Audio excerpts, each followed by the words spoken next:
stand up strong, face the truth about themselves, to understand what went wrong. I know we can find a way.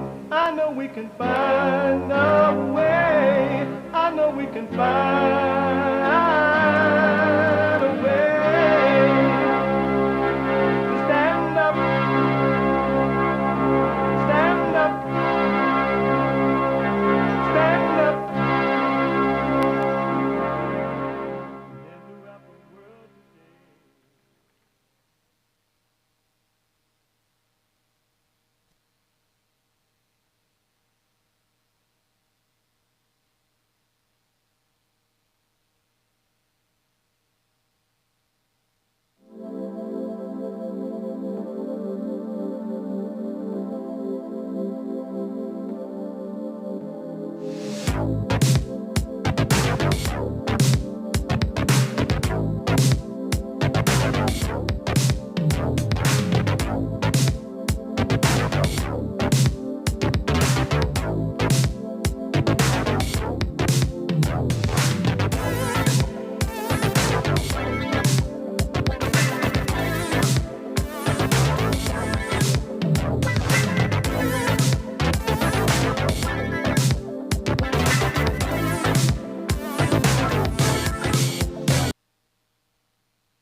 Uniting the races with truth instead of dividing them with lies.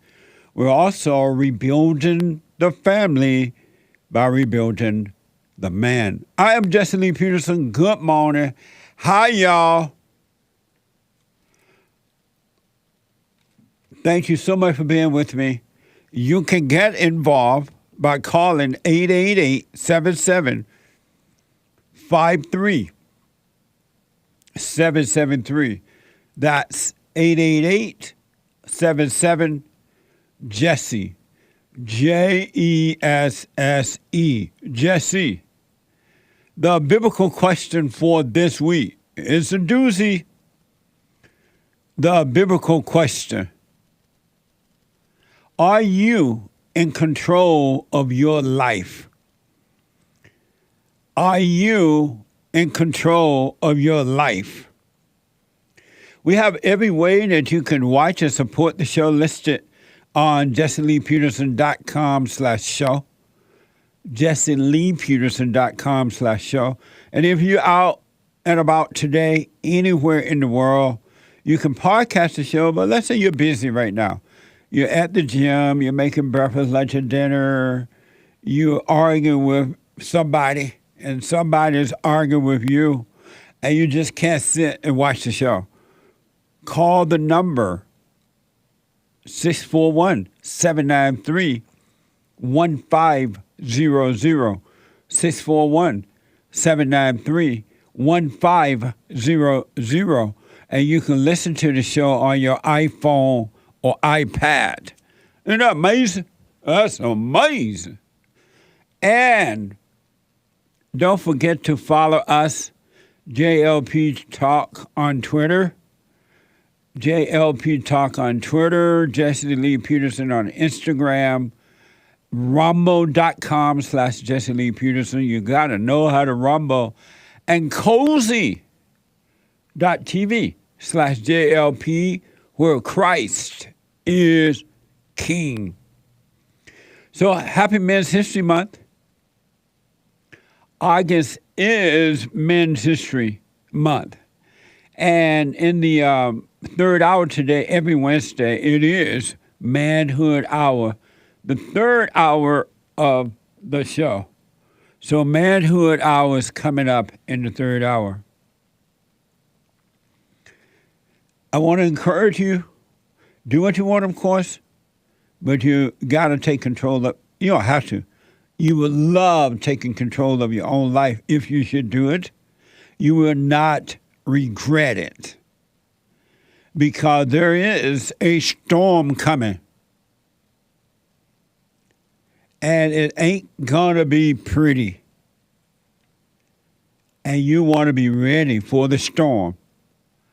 And I wouldn't wait until the storm gets here. I would start working on myself right now.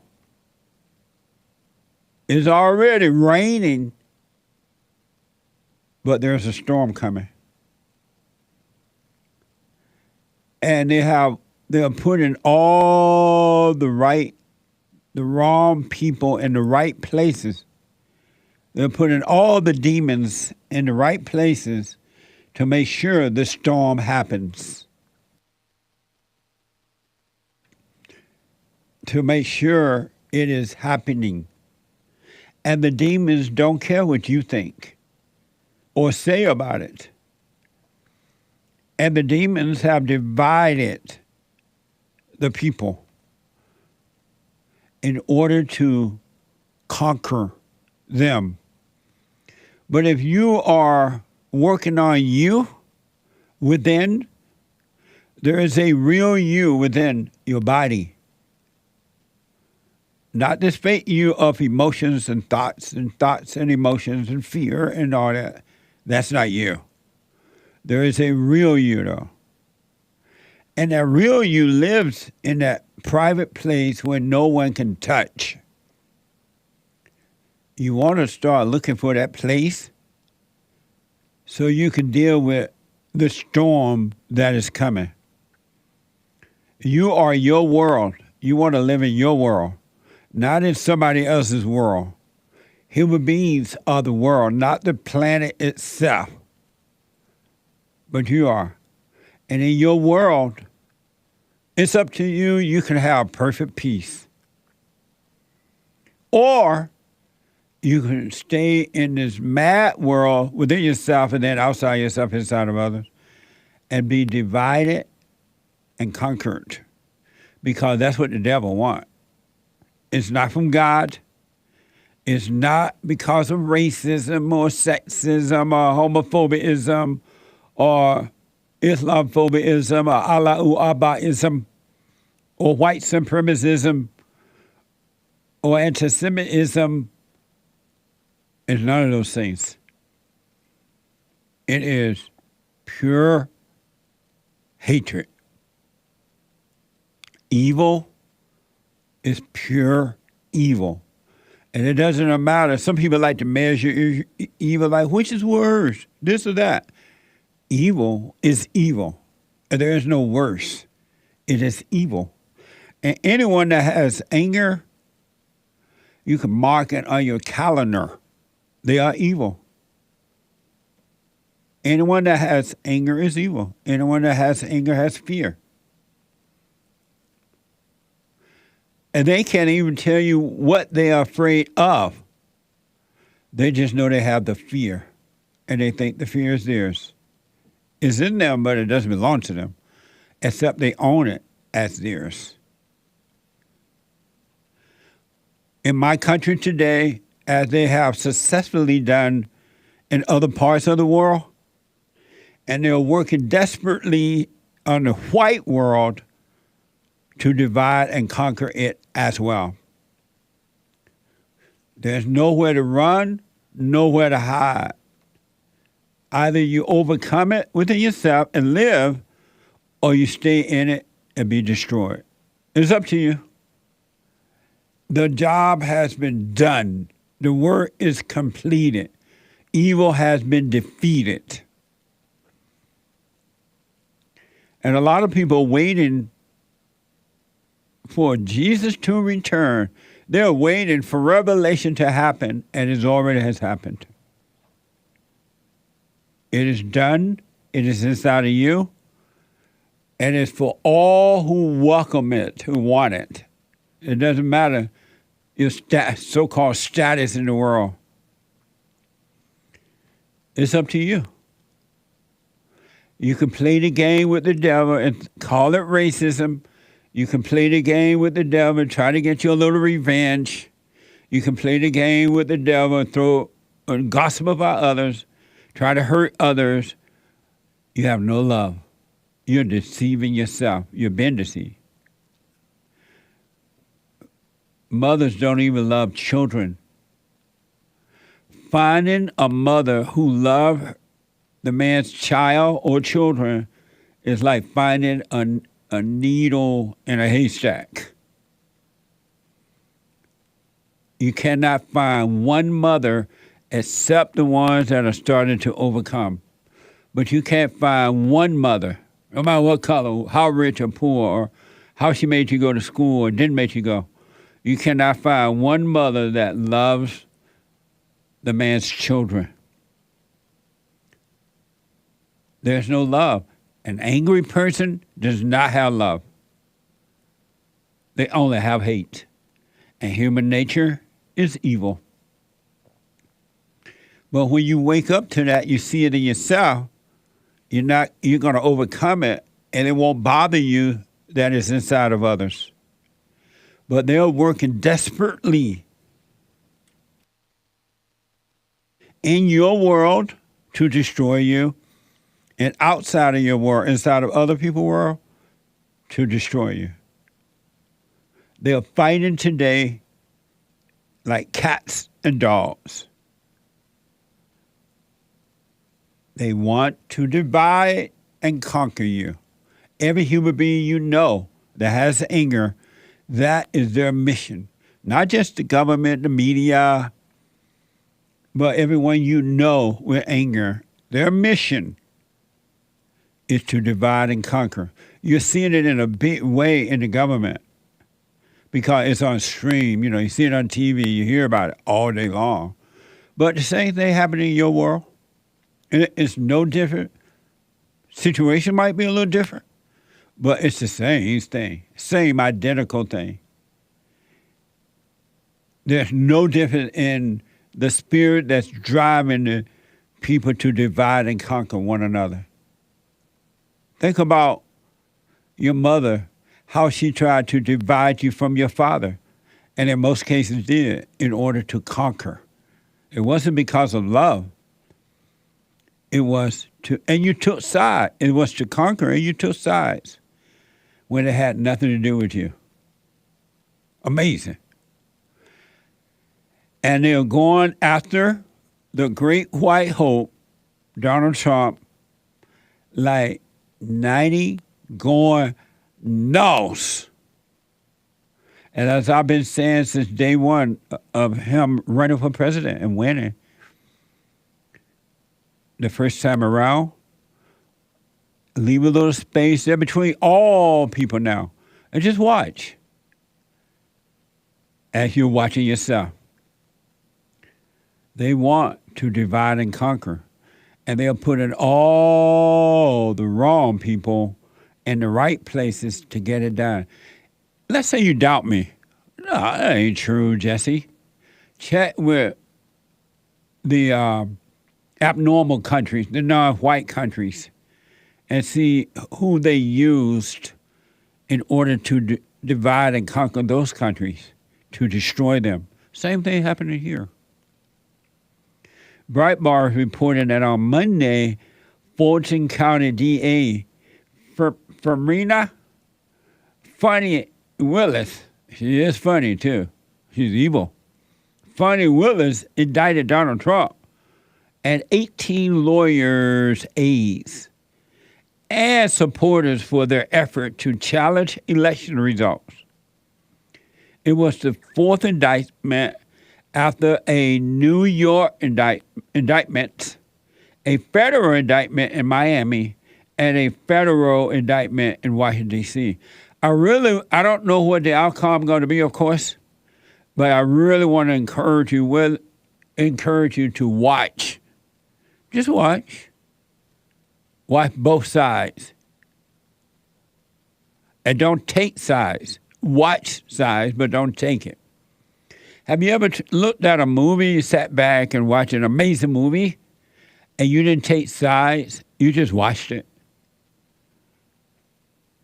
You walk away from that movie with, I can't even find the words. So practice in your life not to take sides. See it for what it is. Know thyself. So they're trying to destroy this man. And why? Don't you ask why? Why so many people trying to destroy him? There's nothing good about it. If it's not good, it must be what? And all these people who are trying to indict him in these different states, cities, what do these people have in common? You ask. Ask! Watch this compilation.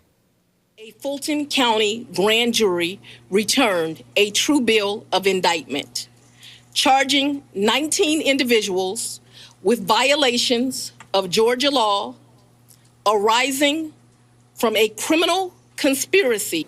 In total, the grand jury found there were 34 documents with this critical false statement. Tanya Chutkin has a reputation for being tough. As a judge for the District Court of Washington, D.C., she sentenced at least 36 people involved in the Capitol insurrection. All of them got prison time, and many of them received tougher sentences than prosecutors initially asked for. Former President Barack Obama appointed Judge Chutkin to the court in 2014. Now, she'll oversee the criminal case of a former commander-in-chief who's accused of inciting the insurrection. I am giving the defendants the opportunity to voluntarily surrender no later than noon on Friday, the 25th day of August, 2023. But these strong Black women standing up to Donald Trump is something to behold. I will now take a very limited number of questions prior to going to sleep. Amazing. What do they have in common? They're Black. I've said once over the last 30-something years. I've said it twice, 1,000 times. You don't want the Blacks to take over your country, white folks. And the proof is in the pudding. Look at every area where the Blacks are in control of it. Do you want to go there and live? Are businesses flourishing in those areas? Is crime out of control? Is it a ghetto community or city or state where they rule? And you turn your country over to them. I guess in your mind you think that, well, if I give the Blacks the country, it's going to get better. It's not. The hatred of the heart will not allow it to get better. It's not in them to make it better. Even when you voted for the fallen Messiah, Barack Obama and Big Mama Michelle, I said, no, don't do it. Obama will destroy this country. I rest my case. I cannot, and they call these Black women who are angry and destructive with no love. The liberal whites call them strong Black women because they rejoice in seeing these Black women destroying America. They love it because of the wickedness of their hearts. There is no strength in destruction. Zero. But they pump and stroke the ego of these women in order to use them to destroy the family, to destroy the schools, to destroy the country. And you put them in your courts and everything. This is what you got to get. It's not going to get better. And I'm not making up. Look around you. Look at Gary, Indiana. Look at Chicago. Look at Los Angeles. Look at San Francisco. Look at New Orleans. Look at wherever they're in control. Is it better? And now they're following the whites out into the suburbs. They're like, And that's what evil does. Evil will destroy good no matter where it dwells if you allow it.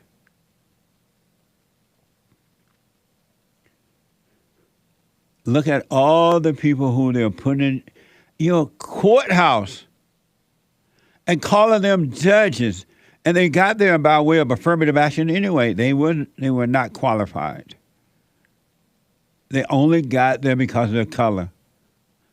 You put them on the Supreme Court because of their color and female. Look what they have done to the children, the man's children.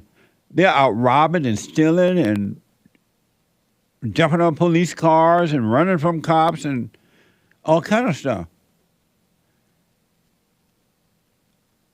Why can't you see what's going on? Or do you see it and you're afraid? And so you will not do anything about it. You can get involved and run yourself and let them call you names or whatever. That's what evil people do. The devil is the accuser and the condemner. Inside of you and outside of you, inside of others. Why don't you wake up? We showed you a dramatic film last week or maybe before of thousands of blacks in South Africa chanting, "Kill the white farmers." Even though the white farmers have given up their country and they've gone out to the farmland, the angry, evil blacks are not satisfied with that. They want them dead. Why do you think that's not going to happen here? It happened everywhere else. And Breitbart, we reported that woman, so-called Fani, Willis, is running for re-election in 2024. That's the one down in Georgia. She's running for, according to Breitbart, running for re-election in 2024. Just like Alvin Bragg, who ran on a promise to prosecute Trump. Willis' own political interests are hard to separate from her handling of the case. Willis launched a re-election fundraising site days before the Trump indictment. The one thing that white people might not realize, black people don't care.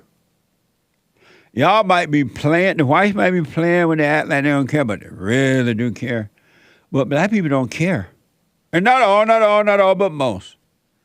Black people do not care. It's just not in the blood.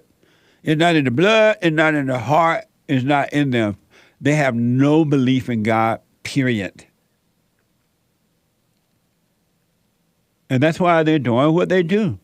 Don't you wonder, even though the government tell them, y'all can go out and commit total destruction, what is about them that making them do it? Just because the government said you can do it, you know that you shouldn't be destroying people's property and doing what you do. But they do it. That woman, Fani, whatever her name, Willis down in Georgia, and all these people are evil. You're looking at evil. You're not looking at racism.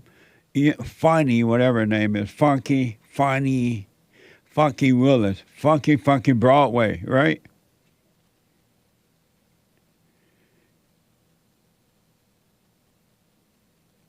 I don't know what it's going to take. Except that people love their misery. They love their hell. The Fulton County GA FultonCountyGeorgia.gov is reporting that Fani has a seemingly proud family background as an quote-unquote African-American woman, saying, my father was a Black Panther, so he was very Afrocentric. My name is Swahili. I'll rest my case. You got Swahili running your government. And ain't nothing good about Swahili.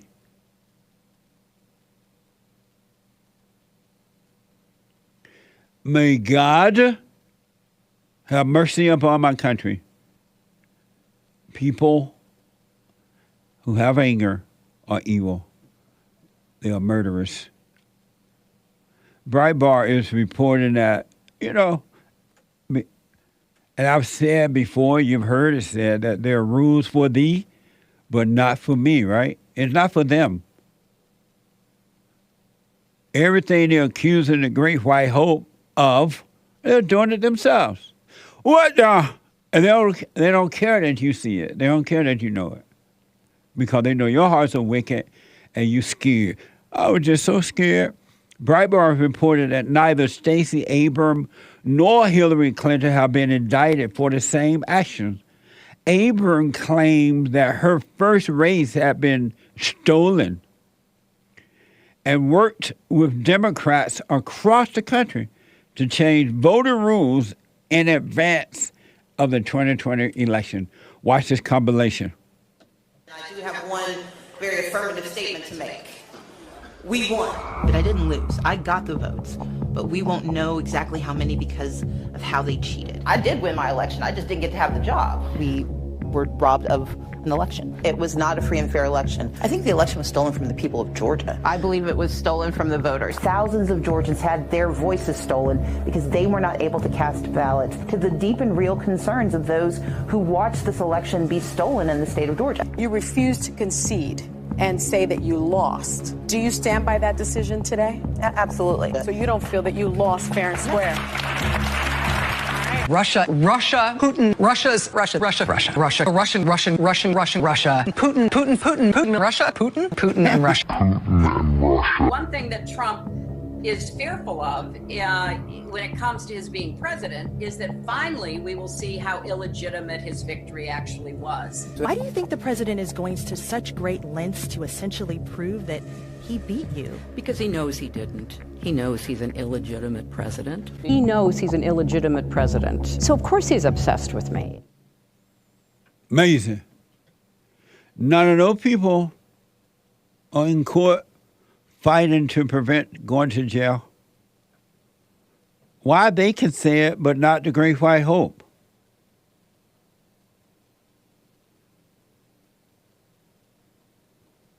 Why?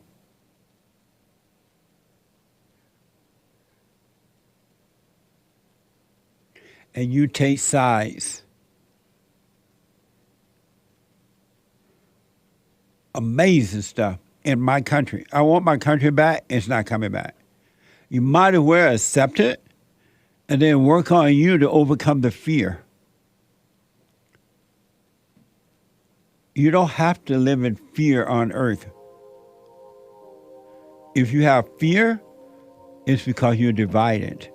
You've been turned away from your normal nature, which is of God, to the abnormal nature, which is of evil. 888-7753. 773-888-77-JESSE. Back in a moment, folks. One line open, you want to jump in there. Back in a moment.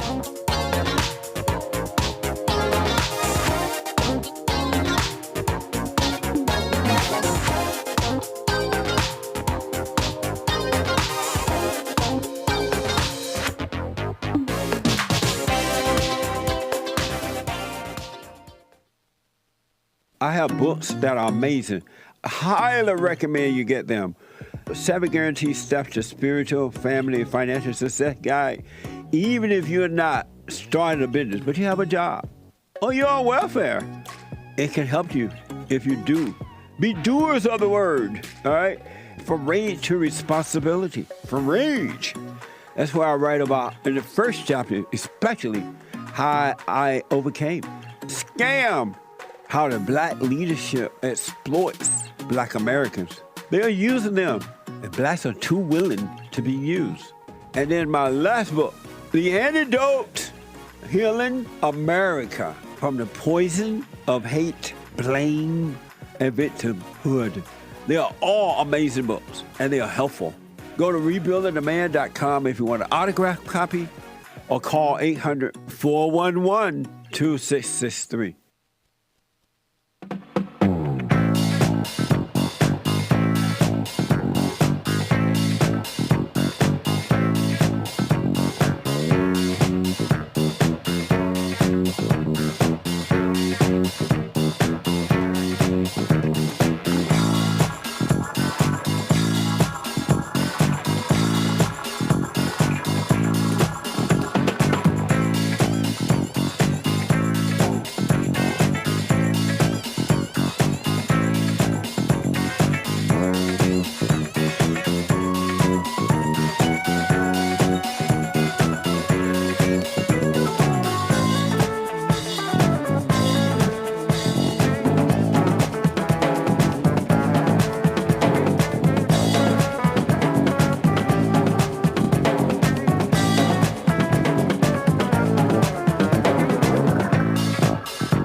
Amazing.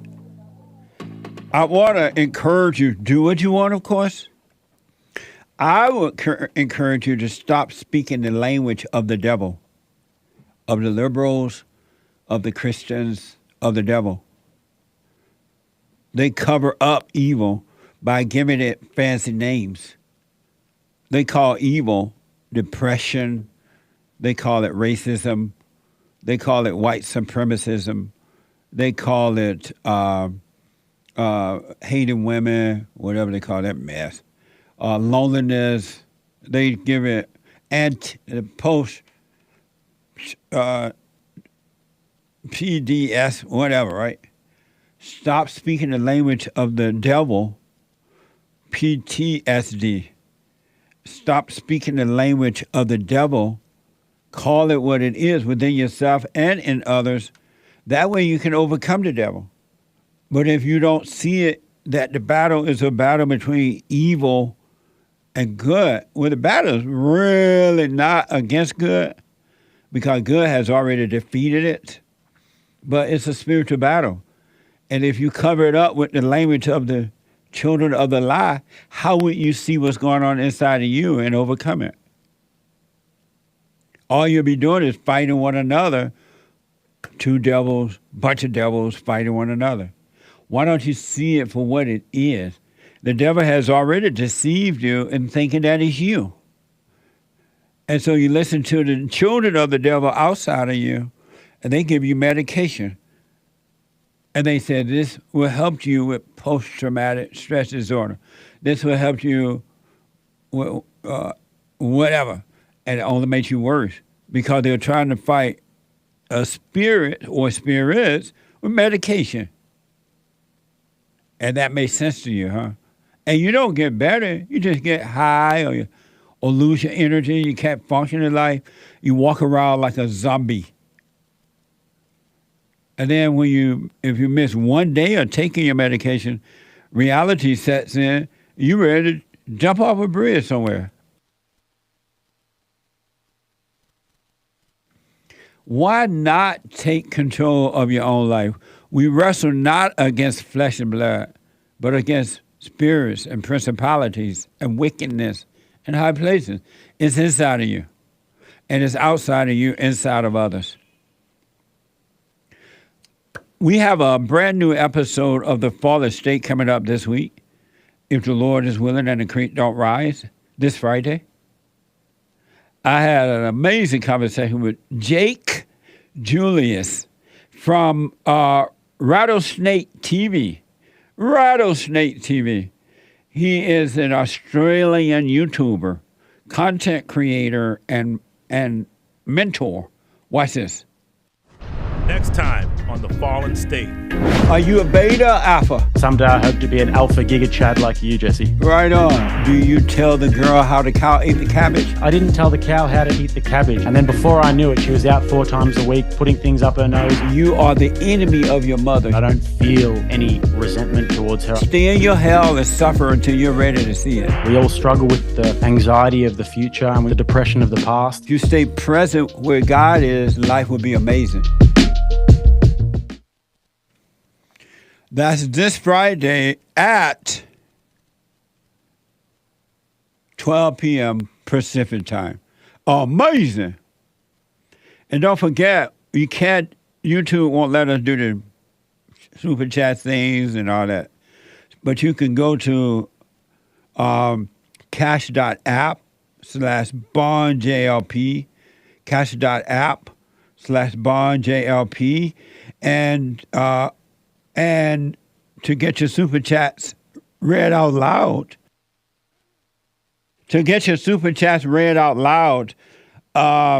Donate and have your comments read out loud at buymeacoffee.com/JLP. Buymeacoffee.com/JLP. And ladies, tomorrow night, if the Lord is willing and the creek don't rise, the women's forum. Every Thursday night. Every third Thursday night. Every third Thursday night at 7 p.m. At first Thursday night for men only. For men only. I want to just quickly show you this, and then I get to your phone calls and super chat.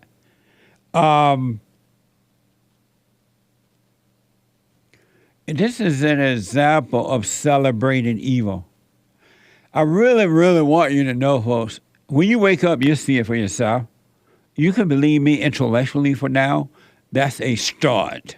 But let the intellect go, and you will be able to see for yourself. But it's spiritual. And you got to work on you. You can't do anything about anyone else. You cannot save, quote unquote, I'm doing a quote unquote thing. You cannot save anyone. I don't care how much you go downtown or go out on the street and feed the hungry and save them. You can't do it. You can't even save yourself. What the?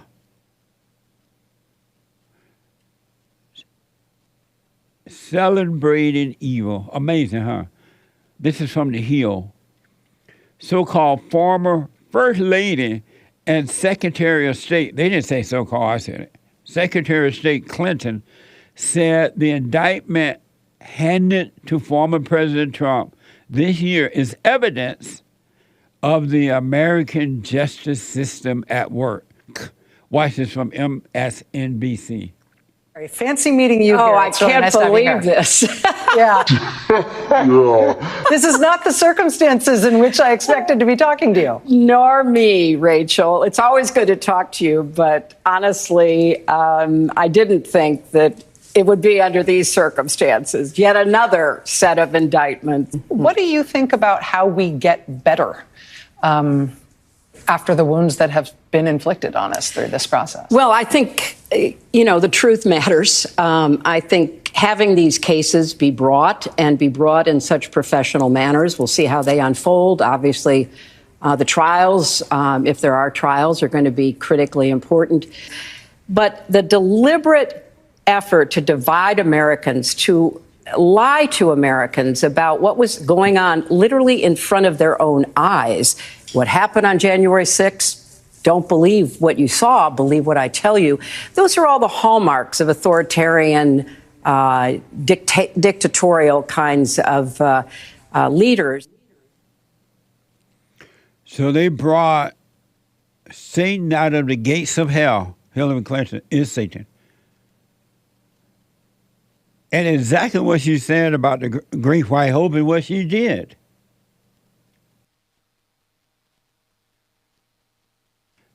woe unto the human being that goes after your fellow man.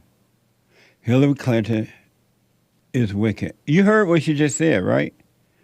Play that compilation from Breitbart with Stacey Adams and Hillary Clinton. And why? They're saying the same thing. They said it was stolen. They said it was this. They said it was that. Watch this. I do have one very affirmative statement to make. We won, but I didn't lose. I got the votes, but we won't know exactly how many because of how they cheated. I did win my election. I just didn't get to have the job. We were robbed of an election. It was not a free and fair election. I think the election was stolen from the people of Georgia. I believe it was stolen from the voters. Thousands of Georgians had their voices stolen because they were not able to cast ballots, to the deep and real concerns of those who watched this election be stolen in the state of Georgia. You refused to concede and say that you lost. Do you stand by that decision today? Absolutely. So you don't feel that you lost fair and square? Russia, Putin, Russian, Russia, Putin, Russia, Putin and Russia. One thing that Trump is fearful of when it comes to his being president is that finally we will see how illegitimate his victory actually was. Why do you think the president is going to such great lengths to essentially prove that he beat you? Because he knows he didn't. He knows he's an illegitimate president. He knows he's an illegitimate president. So of course he's obsessed with me. I rest my case. What's the difference? I would suggest do what you want, that you as an individual wake up. Wake up. There's a storm coming, and it ain't pretty. Jose is out of Florida. Jose, welcome to the show. You're on the air. Hello, Jesse. Can you hear me well? Go ahead, yes. I saw you a long time ago, Get a Job. Yes. And I was like, wow, this man is crazy, this man does something so well, And I started hearing about you, forgive your brother, forgive this, and I didn't really think about it at first, because, I'm just like young as hell. I was like 14. Speak up a little bit. Because I didn't really hear about, I didn't really care a lot about forgiving your mother, because Yes. I was like 14 at the time. Yeah. How old are you now? Oh, 17, turning 18. Oh, okay. Go ahead. But when you said, the mother, gets it from her mother, and then, her mother couldn't help it, you're so right, because that did happen to my mom and to my grandma, and I just realized it now, because I was talking to my mom, right, and I told her I don't think Jesus is God, and she went all crazy and stuff, and I was like, wow, this made me call you today, because you said before Jesus is not God, and he's not God. And I just want to know how I forgive my parents, and just move on. Oh, good. You know how you have fear inside of you right now? Yes. And the anger, and do you want that inside of you? No. And are you able to get rid of it? Have you tried to get rid of it? I tried, but it doesn't. It just keeps coming back, if you know what I mean. Yeah, I do. Well, the way you forgive them and you overcome that by realizing it is controlling you, the anger and the fear is controlling you, and you can't help it. You don't want it. You try to get rid of it, and you can't. Well, your mother, your grandmother, your great-grandmama, her mama, they all have that same, and had that same spirit. And they pass it on to you, and no one ever told them, hey, if you go and apologize for resenting them, they can't help themselves, then God would take that away from you, and he really will. If you see that Yes, it did happen. Yes, they can't help themselves. I will apologize for resenting them, and he would take it away from you, Jose.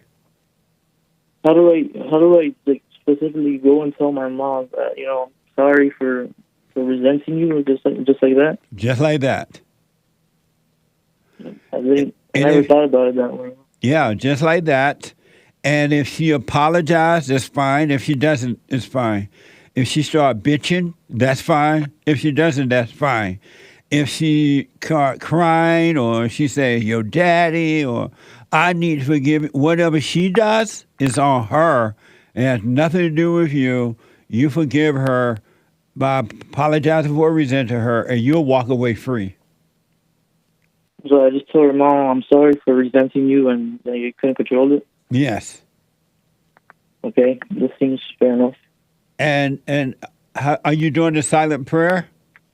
No, I was trying to watch it, but I just couldn't sometimes, and then today it made me think about it. Yeah. Now that you're starting to wake up, do the silent prayer so that when you go and forgive your mother, then the truth will take over your life, and it will bring you out of the darkness of the anger of the imagination. And you will see that you're not your thoughts, and let them pass, and your life will just happen on its own. It will blow your mind. And you're fortunate that you're so young that you're working on this already. You avoided a lot of hell that you otherwise would be walking into. But now that you're starting to see, you are not walking to all that hell. Bad relationships and fear and drugs and sex and all that mess. Well, thank you for opening my eyes, man. You're welcome. And do the prayer and stay with it.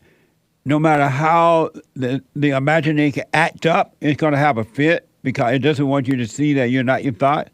And just relax. And again, where's your father? He's here, you know. My dad.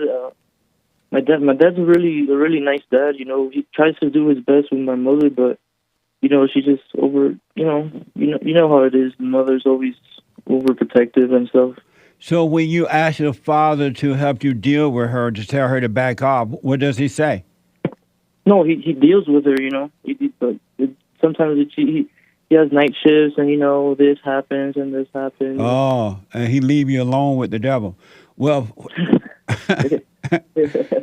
Yeah. So now that you're going to deal with her from this point forward, I want to encourage you to start speaking up. Don't let her treat you like a little child. Don't let her call you her baby. When she does it, correct her. I'm not your baby. I'm a grown man. You know, speak up for yourself so that Satan doesn't use that against you as well. Okay. It's fair enough. All right, man. I wish you well. You too, man. Thank you for the advice. You're welcome. Let me know how it goes, all right? All right. Thank you very much. All right. Amazing. It's a spiritual battle. Let me go to first time call out of Pennsylvania, Jessica. Jessica, welcome to the show. You're on the air. Hi, Jesse. Thanks so much for taking my call. You're welcome. I have a comment and then a question. Okay. My comment is that, so I randomly found you a couple months ago by the grace of God. Don't really understand how that happened, but after listening to you talk about, you know, women having no love, mothers not having love, and to be honest with you, it struck me to my core. It was like a flash, and I realized, oh my gosh, he's absolutely right. Like, I take a look at my life and how my mother was with me and my sister, and how growing up, me getting closer to my father through their divorce and stuff, how the difference between how she treated me and my sister were totally different. Yeah. And it's just crazy, you know, and just for anyone out there that is a female that might have gone through, or you think Jesse's just not speaking clearly, he is. It's totally true. I've seen it. It happened to my mother from my grandmother, and I'm sure it happened to my grandmother. It happens to every human being that comes through the woman. Exactly. And so what I've noticed, though, is like I had so much fear of her. I had so much fear of her opinion, of like not doing wrong in her eyes. Like that was just a pure fear of mine. Yeah. But as, because I'm originally from California, and I moved to PA to be closer to my family. And out of that, God kind of blessed it, because I did approach my mother. And it's funny because I didn't even know who you were, what your thoughts were. And yet I actually did that. I went to my mother and I expressed it to her. It didn't really go as well as I thought, but as you say, I don't need anything from her. That's right. But it's just totally true. It's totally true. And now I've gained confidence. I've gained confidence in standing up to her and things and stuff like that. But I know you have a lot of callers. But my question is my dad did get remarried, and I'm seeing the same problem where his wife is controlling everything, controlling my two younger sisters. And I just, being a daughter and being a female, what advice would you give me to approach it?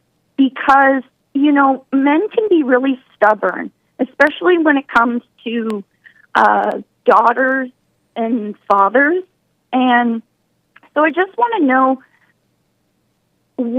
how maybe I should approach it with talking to him about, taking back control of his family, being a biblical family, because they are Christians, which I know is funny, and it doesn't really matter, because Christian or not, women can still be wild. So that's for sure. And how old are you? I'm 33. Oh, so you're not living with your father and this other woman he married, right? No. Okay. And have you spoken to your sisters about the way this woman is acting and the weakness of your father? Not the weakness, but I have had multiple conversations about it's borderline verbal abuse. What do you mean by that? With my younger sisters. Well, with my younger sisters, like my stepmom's just out of control. Oh. She doesn't let my dad call the shots. He doesn't run the family. Right. But yet they're Christian, and she holds up the, I understand. It's a difficult situation. Can you hold for me? Let me take a break. Yes, thank you. All right, you're welcome. Hold on. There's one line open at 888-7753-773. I got to take a break. 2 more hours to go. The Hake News. Hake is coming in with the news. The Hake News, not the fake news. I'll be back in a moment.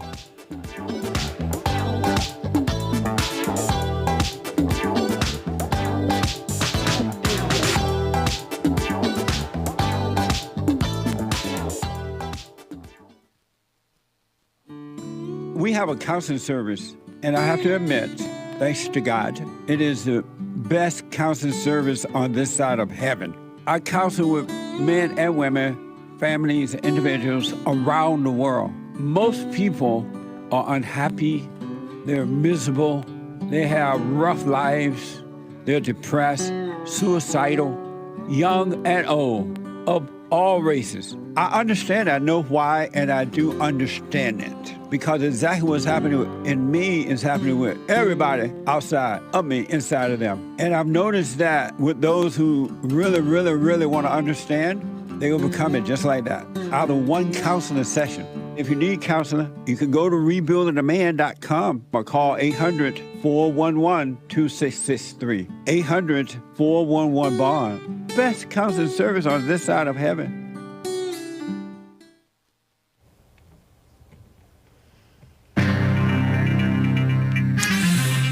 Perfect Peace, a third excerpt from the Silent Prayer blog post.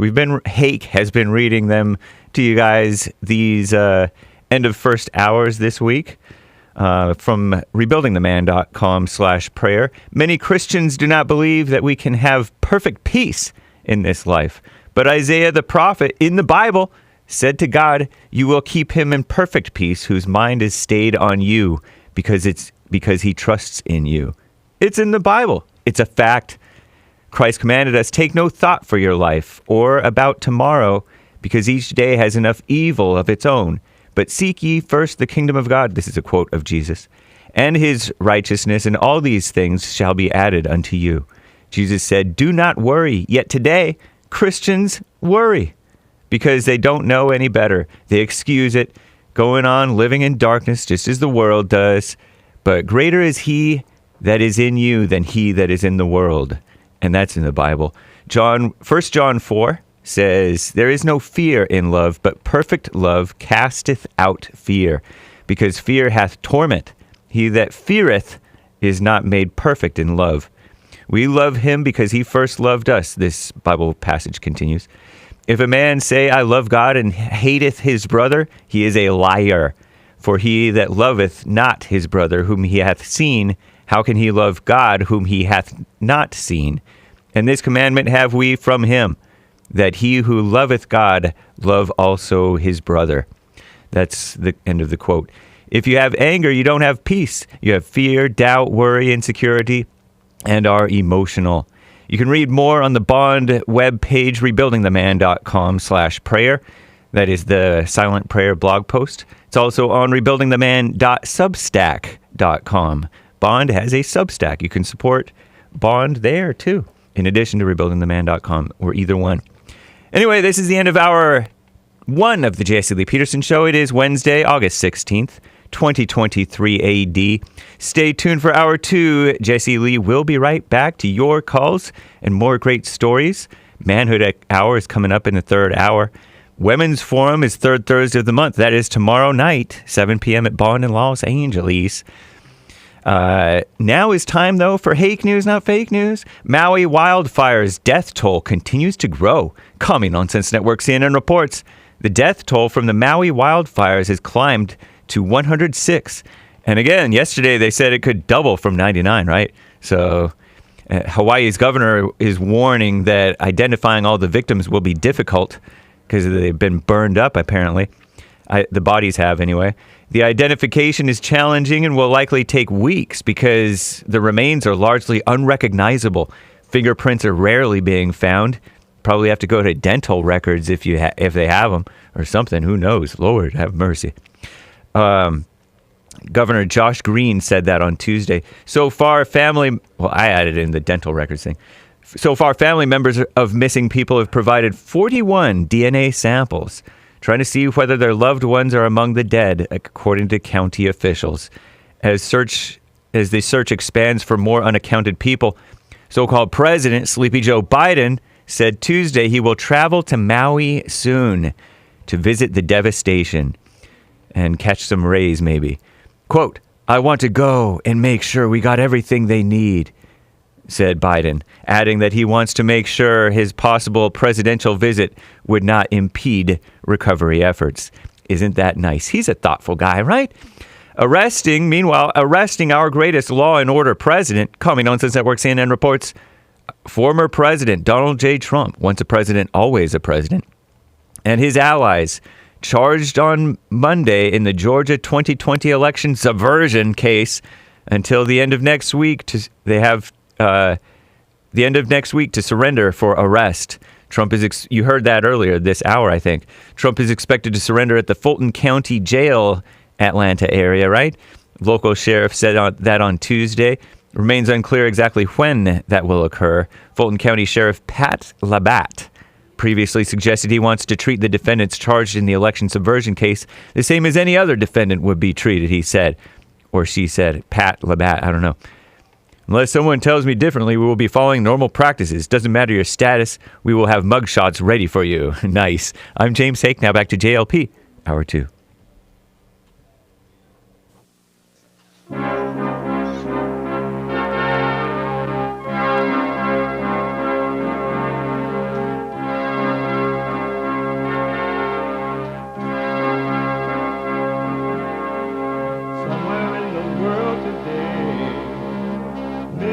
to stand up strong, face the truth about themselves, to understand what went wrong. I know we can find a way. I know we can find a way. I know we can find a way to stand up, stand up, stand up.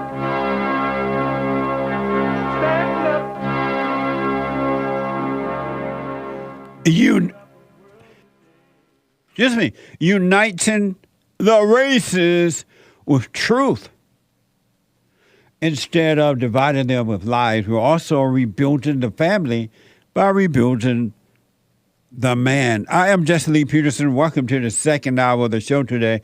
Manhood hour is coming up in the next hour. Happy Men History Month. August is Men's History Month. You can get involved. There is a line open at 888-77-53773, 888-77-JESSE. The biblical question for this week: are you in control of your life?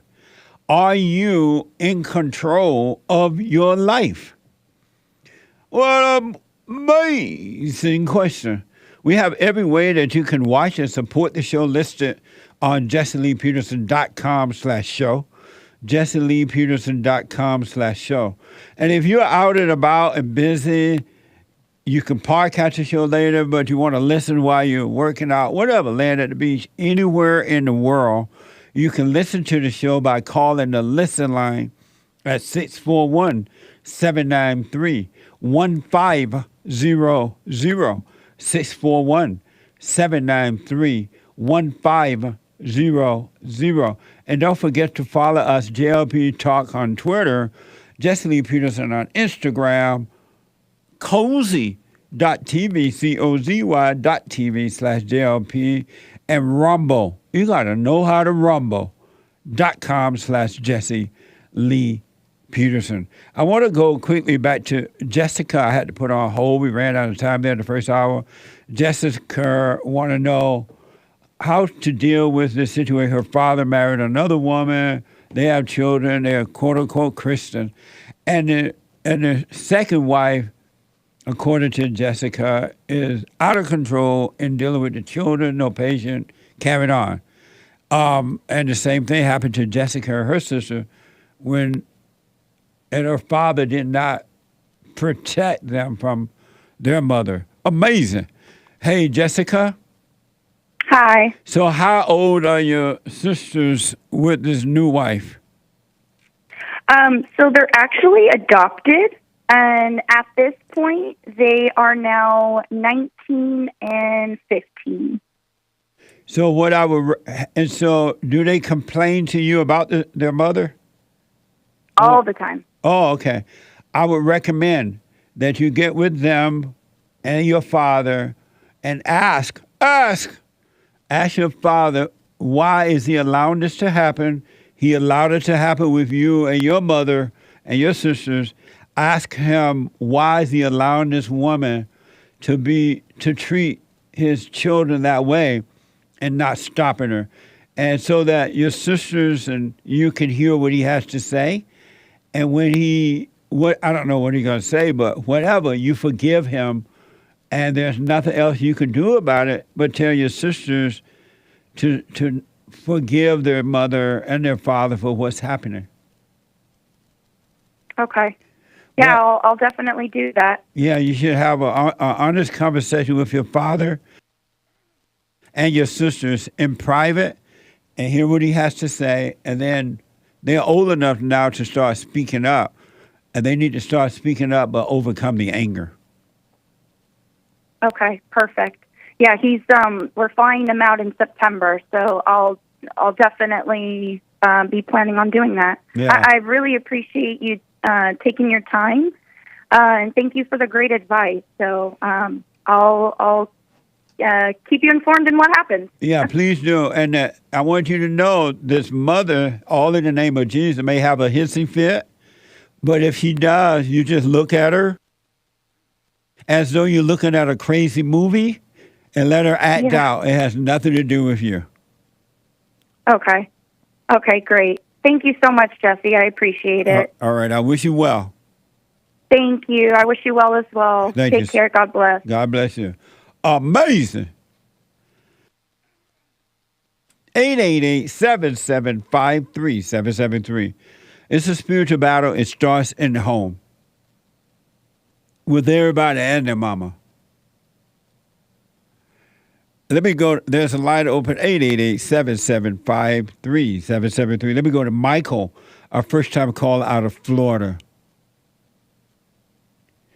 Hey, Michael, welcome to the show. You're on the air. Hey, Jesse. Good morning, man. Thank you for taking my call, and thank you for being an American and being on my side, man. We need more people like you. Why do you think we don't have more men standing up for America?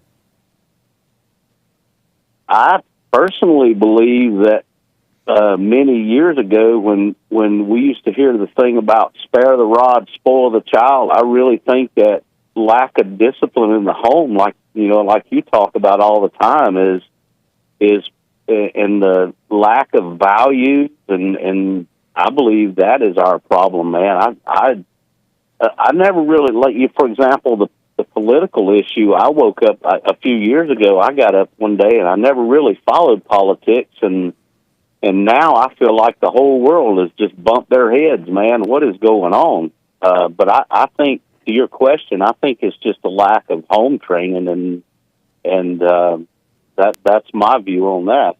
Also, they have weakened the man. They have feminized the man and turned it over to the woman, giving it over to the woman, knowing that if they put the woman in leadership role, quote unquote, that the woman will only destroy and not build because it's not in her nature to lead. I'm with you on that. I totally agree with you on that, Jesse. And I don't know where this country is going right now, but I don't know. I don't even know what to say. I personally believe that we're close to the Lord's return, and no matter what happens, what man does in society, it's not going to matter anyway, because they're not going to change what's about to happen.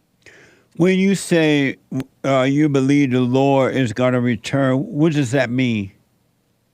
I believe that we're in the end times, and I believe that before long we're going to see the rapture. I really do. I think that the Lord's going to return and reclaim His people.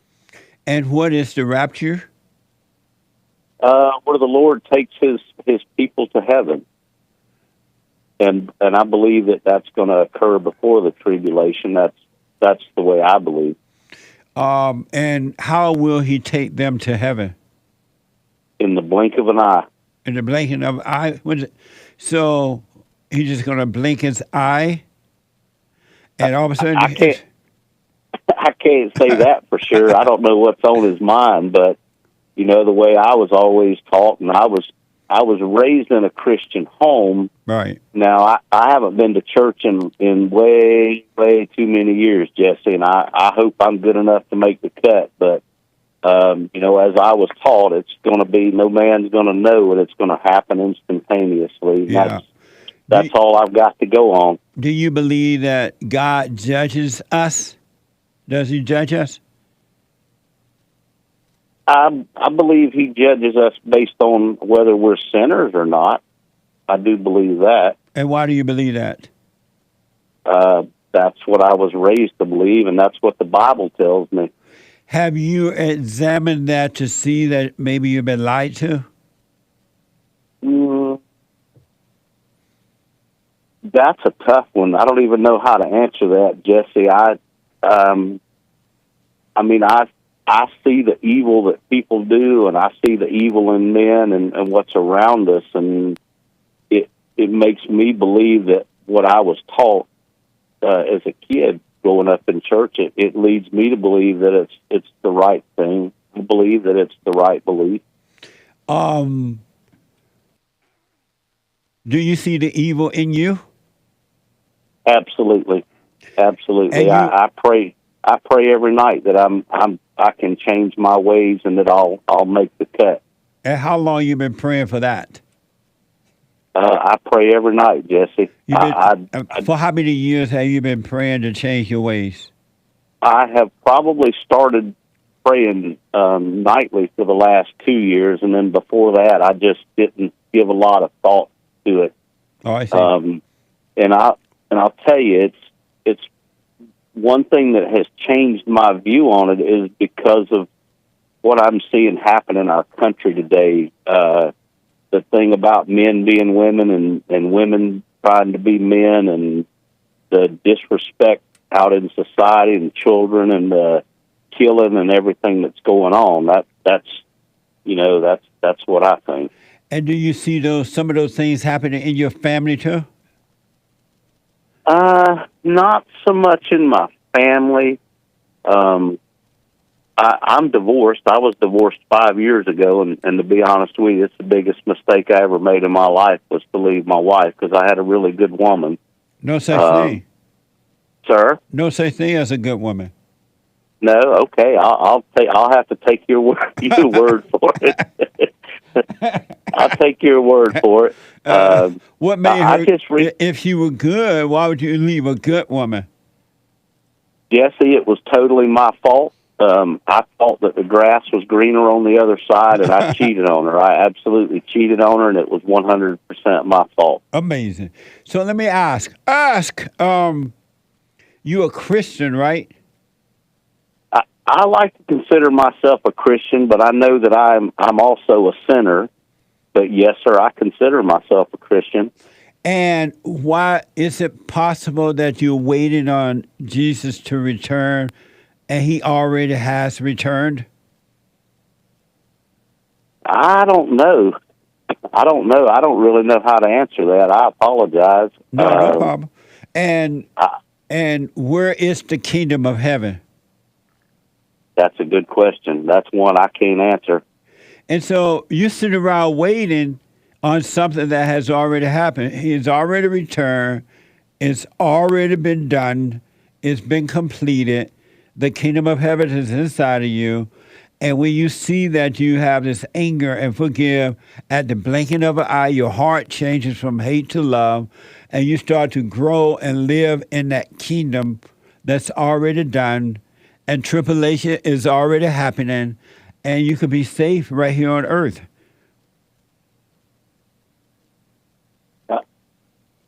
Jesse, I respect your decision 100%, man. I'm just trying to do the right things and trying to change my life and do better every day, and that's all I can do, man. That's all I can do. Amazing. I understand it.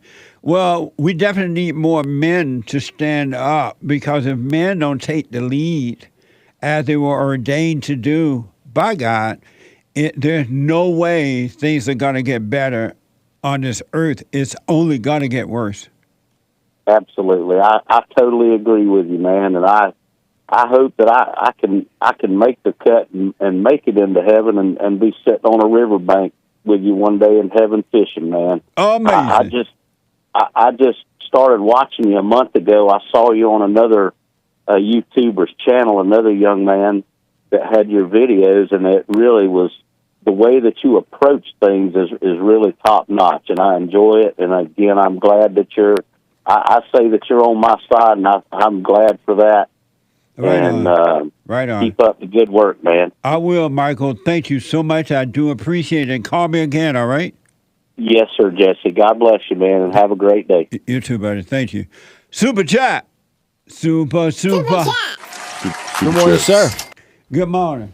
How are you? All is well. How are you? Yeah. Amazing. Good morning, Super Chatters. Good morning, y'all. Over on D Live, we got Maverick Angel with a diamond. Blue is your color, Jesse. Thank you. Yeah. Thank you. I appreciate that. Eli Jaw with a diamond says, men and women's sports, get them back in the kitchen. What the? Thank you. Thomas bought 5 coffees on buymeacoffee.com/JLP Talk. Jesse, when we go to forgive our parents, are we forgiving them because they could not help themselves? Or are we forgiving Or are we forgiving the devil for making a home in them? He asks. Thomas asks. You're forgiving them because they can't help themselves. They, just as you are, they're being driven by evil, but they think it's them. They cannot see. They can't help it. Amazing. Thank you. Jamal bought 2 coffees, answered to the biblical question. Are you in control of your life? Yes, I'm in control by realizing I have no control. By letting go of all things, there's a peace that I have not experienced before. My focus is on me now and not anyone else or anything. Amazing. I will respond to the biblical question on Sunday if the Lord is willing and the creek don't rise.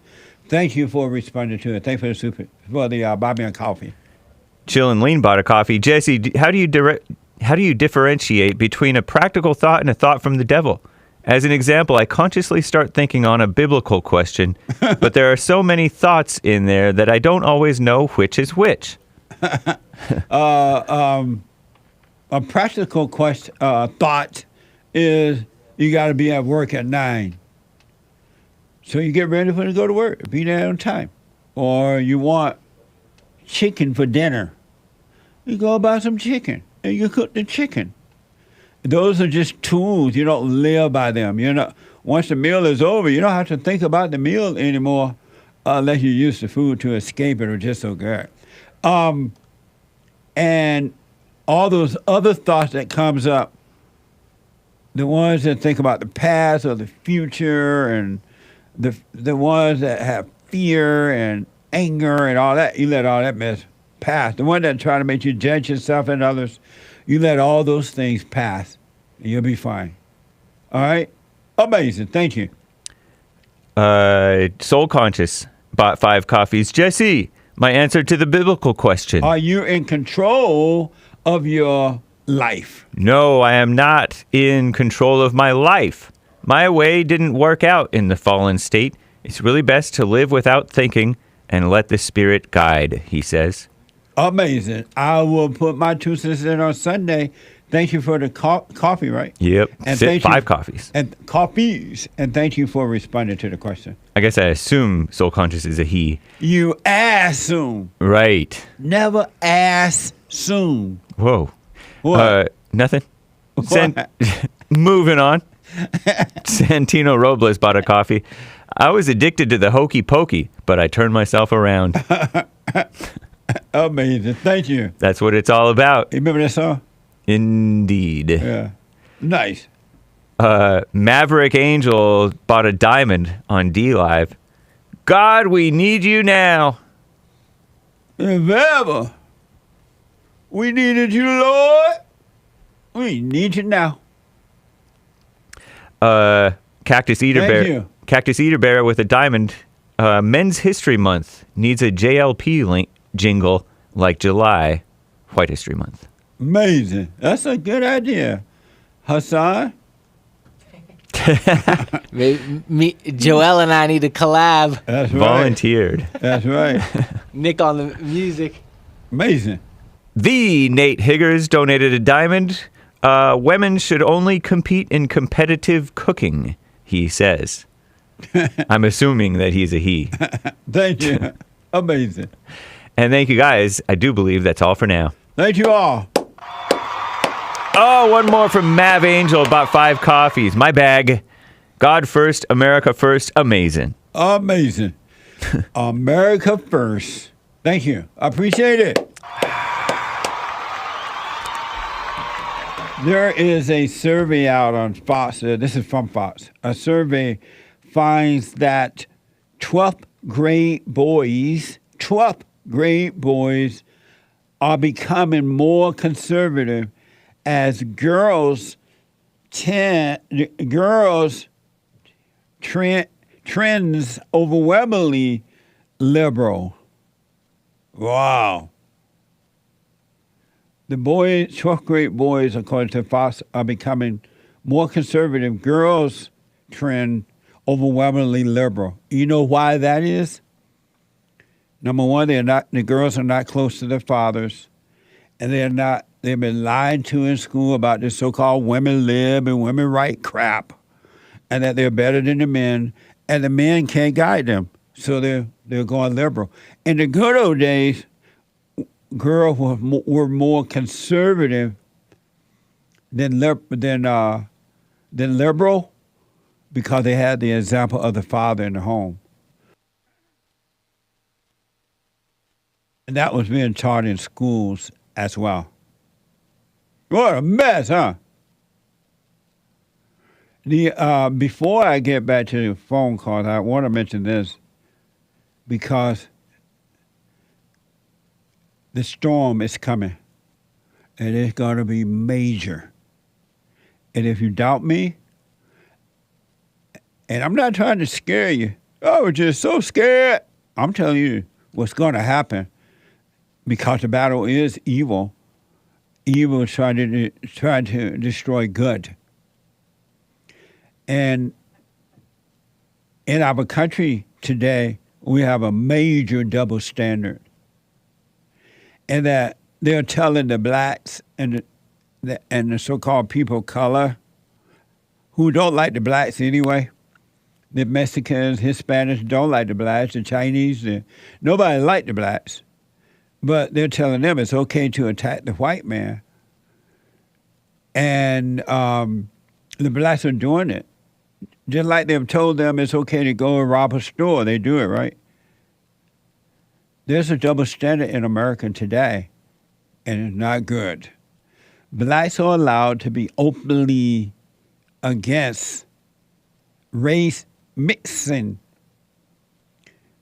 Whites are not allowed to say that or do that. Watch this from TikTok and Fox Soul. Watch this. This is a personal testimony as someone who has dated outside of my race. Plenty, okay? A lot of y'all like what you see when you date a black woman. You love the beauty of black women, which I can't blame you. But the problem is a lot of y'all don't even like black people. Let's talk about white men that have literally had children by black women, but can't stand black people. I want to know, get in the comments and explain it to me, because y'all been doing this shit since slavery and even before then. Yeah, because we haven't forgotten. We ain't forgot. So y'all need to stop. If y'all really aren't down for black culture and black people, stop dating us, because it's actually very disrespectful and it's hurtful. And I'm not with it. So stop. What if your daughters come to you and say, Dad, I know your feelings, but I am falling in love with a guy outside my race? And I will say, I will always love you as my daughter, and I will always be disappointed in your decision. Amazing. Poor blacks. You can always tell a loser, they're always blaming someone else for being losers. Black people, pull away from the crowd and start thinking. And there are some blacks who are doing it, black men and women, believe me. You hear them call the show, you've seen them. They are pulling away from the okie doke. They realize, you know what? I ain't going for this brainwashing mess anymore. I'm going to think on my own. I'm going to be an individual.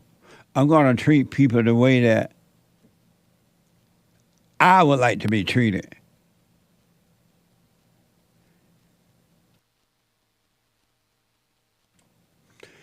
Black folks, you're complaining about somebody that you think don't like you, and you're trying to make them like you. Is it possible you not liking them? What amazing. And that gal that was talking, look at her, just evil as well as that guy. Evil. In the white man's land. Why don't you leave? Go somewhere where you can do it however you want to do it, if you can't do it here in this country. Nobody keeping you from leaving.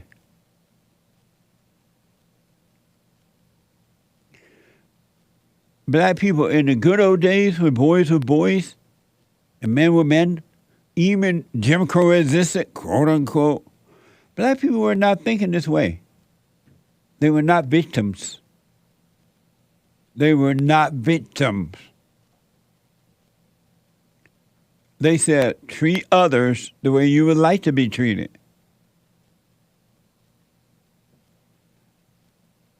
Whites are the only ones that are not allowed to say, we're going to stick to our own.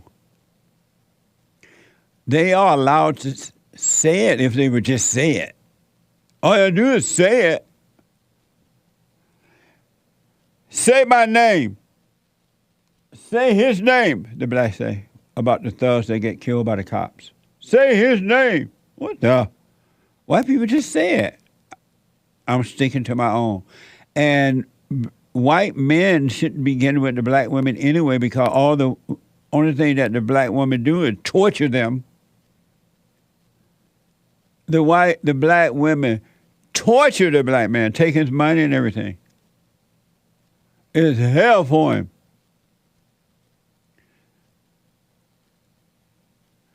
What would happen, you think, if black people, men and women, went on TikTok and said, or so-called Fox Soul, I've been on there before, and say, I'm disappointed you married a black man or woman. What do you think will happen? In the white man's land.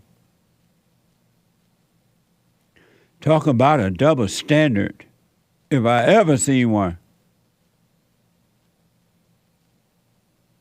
Amazing. It's a spiritual battle. And black people, y'all are being used for destruction. They're lying to you when they say a strong black woman. They don't mean that at all because they know it's not true. But they know you're going to puff your chest up and become even worse. And so they tell you that. No such thing as a strong woman. That's an illusion. It's another made-up lie. It's just weak men. And it make the woman, I guess, in the eyes of those who can't see, look like the woman is strong. The woman ain't strong. No such thing. What a mess. Stephen, this is the first time call out of Missouri. Stephen, welcome to the show. You're on the air. Oh, thank you. Yes, sir. Wow. Well, yeah, I noticed part of the subject is men need to stand up. Yes. Are you on the speaker? I'm on the speakerphone, yes, sir. Hold on, Stephen. Hold on. Don't hang up. Sean will talk to you about that. I'll come back to you. Kevin is out of Georgia. Georgia, oh my mind. Kevin, welcome to the show. You're on the air. Good morning, sir. How are you? All is well. All is well. First off, I wanted to say shout out to the experts. Shout out to the experts. The Jesse Lee Peterson experts. That's right. Jesse Lee Peterson experts. Make that clear. I would love to get on a song with Hassan and then Joel with that manly. The Men's History Month song. That would be awesome. Oh, amazing! I love that idea. Amazing. Question I had though for you. Okay, a real short story. I was teaching at a homeschool music after their regular hours. Hold on, Kevin. Let me take a quick break. Get your thoughts together and go right to it. Let me take a quick break. Back in a moment.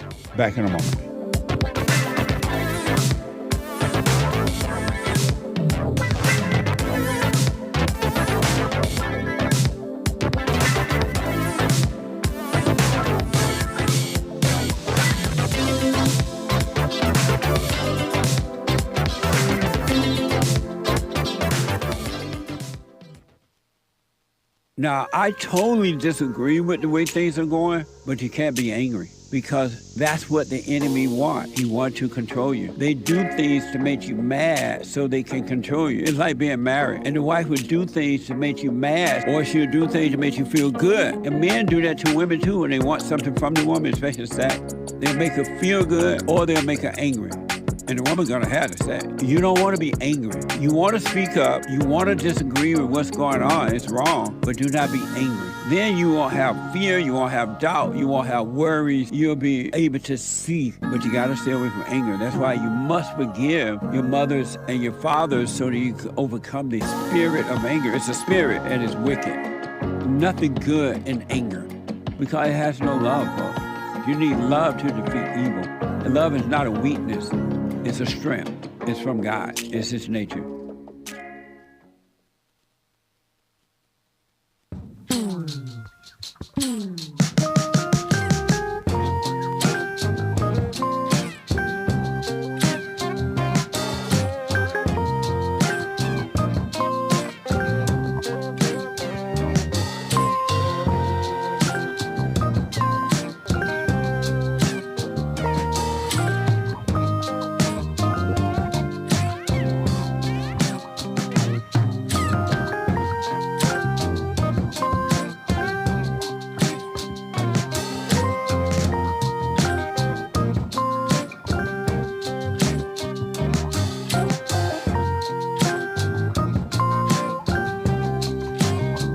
Okay, folks, welcome back. The Hake Report is coming up. The Hake, H-A-K-E. The Hake Report is coming up at 9 a.m. this morning, from 9 to 11 a.m. Pacific time. And James Hake is on fire. He ain't got that good hair for nothing. The guy with the good hair, he's on fire from 9 to 11. And at 12 noon, the American Ankle Baby. The American Ankle Baby. Grateful to be an American. What the? And don't forget to get your super chats read out loud. And comments, go to buymeacoffee.com/Jesse Lee Peterson. buymeacoffee.com/Jesse Lee Peterson. And you can go to cash.app/Bond JLP to support as well. Cash.app/Bond JLP. All right. Let me go quickly back to Kevin out of Georgia. And Kevin had a question. Go ahead, Kevin. Thanks for holding. All right. Yeah, so I was saying, a few years ago, I was working at a homeschool, really kind of after hours with them, with the kids and doing music. And so after class, one day, one of the little girls was like, can I go to the restroom? So I said, yeah, go ahead. And like a few seconds later, she came back out and she was like, there's no tissue. There's no tissue. And so one of the little boys, before I could answer her, he said, that's okay, Lauren. You can just shake it off. It'll be okay. And so the homeschool teacher was like, well, just calm down. I'll get you some toilet tissue. But it's just the fact that, and I try not to laugh about the situation, but it was just the fact of him saying that, because he heard from his father, if he just shakes it off, it'll be okay. Instead of, he doesn't need tissue. But just the fact of the girl not knowing, she was sitting there looking confused and not knowing about, the difference between boys and girls. And so I was just wondering your opinion on what do you think is a good age to kind of go over that, just not even necessarily the, sexual intercourse kind of stuff, but just the differences between boys and girls. Number one, kids are kids. They always do things like that. It always happen, always will happen, because kids are discovering. And then with other people, kids, it's never a time for you to talk to them about sex. That's the parents. Oh, yeah. That's the parents' job, no one else. True. Definitely, I agree. I mean, I have kids, too. That's why I was kind of trying to just kind of get your opinion on, yeah. What. That is a responsibility. Yeah. Always has been, always will be. Always should be. It's for the parents, not someone else. Oh yeah, I definitely agree with that. Right on. I was just thinking, about what age do you think though would be, or does you think it just kind of depends on the kid? When they ask you about it, you respond to your kids. When they ask you, you respond to them accordingly. Okay. Yeah. Okay. They'll Okay. discover their body parts as they grow up, and when they have questions, they'll ask the parents about it, and the parents will respond accordingly. Okay. Thank you, That's Ken. one reason I was just asking that too, because I know how the world is going these days in schools and how they're teaching sexuality in schools Well, earlier they're than doing it when we because the learned. parents don't care about the children. Mothers don't That's love true. the children. Nobody cares, so that's why they're doing that. It's not. Yes, the teachers are wrong for doing it, but it's not the teacher's fault that the parents don't care about the children. I agree with that. Thank you, I buddy. agree. I appreciate All it. right, I appreciate it. Thank you, sir. All right now. Bye now. 888-775-3773. Let me go quickly back to first-time caller Stephen out of Missouri. Stephen, let's try it again. Okay, can you hear me good now? That is much better. Okay, hello, and I enjoy your show. I've been listening a while. Thank you. Now, I want to thank you. Okay, I'll try to make as quick as I can. Back in 1992, I was married. I got divorced in 93, but I was married for almost 8 years. And I had 4 children, and we were attending Assembly of God Church. And I wanted her to be a stay-home mom, but the deal we had with each other was that I was just going to have to work real hard in my construction so she could be a stay-home mom. And so I was gone a lot, and I noticed that my son didn't act normal, like he wasn't happy and he wasn't doing good in school and everything, and he just didn't act normal. And found out that she was abusing. I had 4 children, 3 girls, and the oldest was a boy. And she was abusing him because she was homeschooling him, and she abused him by hitting him and calling him names. This is a Christian woman that teaches Sunday school, calling him names and telling my son, if you tell your dad any of this, I'll beat the hell out of you. And many times she didn't feed him meals, and she starved him as a punishment, like restriction for not doing right in school. Well, anyway, I confronted her. I found out about it. And I told her, I said, you're not going to abuse my son, and you're not going to be and she was hoarding money because she was my secretary. I was so busy. I had her handling the bills and being a secretary. And so, because I was gone so much, and she took money and I found out she sent it to a special account because I actually started checking the mail, and some account out in California, and she said, well, we don't have enough money for the bills. We don't have enough money for the bills. And I told her, I said, man, I give you a lot of money. Anyway, so I'm going to speed up the story. I confronted her about this. And so 6 months later, she quieted down. She didn't argue with me. She acted like she was going to go ahead and go along with, In the meanwhile, she had talked bad about me to the whole church behind my back, turning the church and the preacher and his wife against me. And nobody told me that any of this is going on. Here I am working in the church all the time, and I did Friday night jail, because they needed a guitar player for music service in the jail, and the preacher did that. And he was still using me for all that. I overworked and didn't even spend as much time as my family as I should have. Okay, so one day I came home from work, and my son is gone. Oh, yeah, he went to work with me. That's right. It was summertime. And I came home, and all the furniture was out of the house, and I was served for a divorce. And this was all 6 months later after I confronted her face about what she's doing. And I didn't know the church was against me, too. In the meanwhile, I'm trying to, I'm being served for child support and all this stuff. There's no furniture in the house for us to sit on. They took it all. Her daddy was very rich. He was a doctor. They were able to pull all this off.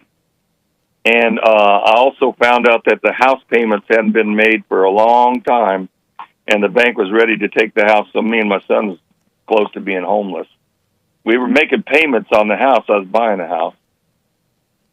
When I went to the divorce, okay, she accused me of everything that I accused her of, and she told the courts that I raped the girls and that I abused my son and the girls. And she made a big case, and like I was in shock, and I really tried to fight because I wanted a visitation of my kids. She moved them all to California. I'm still living in Tennessee. That's where we had our home. Okay, part of the divorce procedure is that I had a court order to see a psychologist. I was sitting there in front of the psychologist, and he was very nice. He says, "Oh, I believe in father's rights. I know your wife says this and that." And he just kept saying things to me like he was on my side and shook my hand. And he really calmed me down, and he made me feel very comfortable talking to him. And that's what psychologists do. They're very two-faced. They make you feel like you're your friend, so you spill your guts. So then it's time for our first session, and he said, "What religion are you?" And I said, I'm a Christian. And he said, "Okay." He says, "Do you believe that the man's the head of the house?" And I said, "Yes, I do."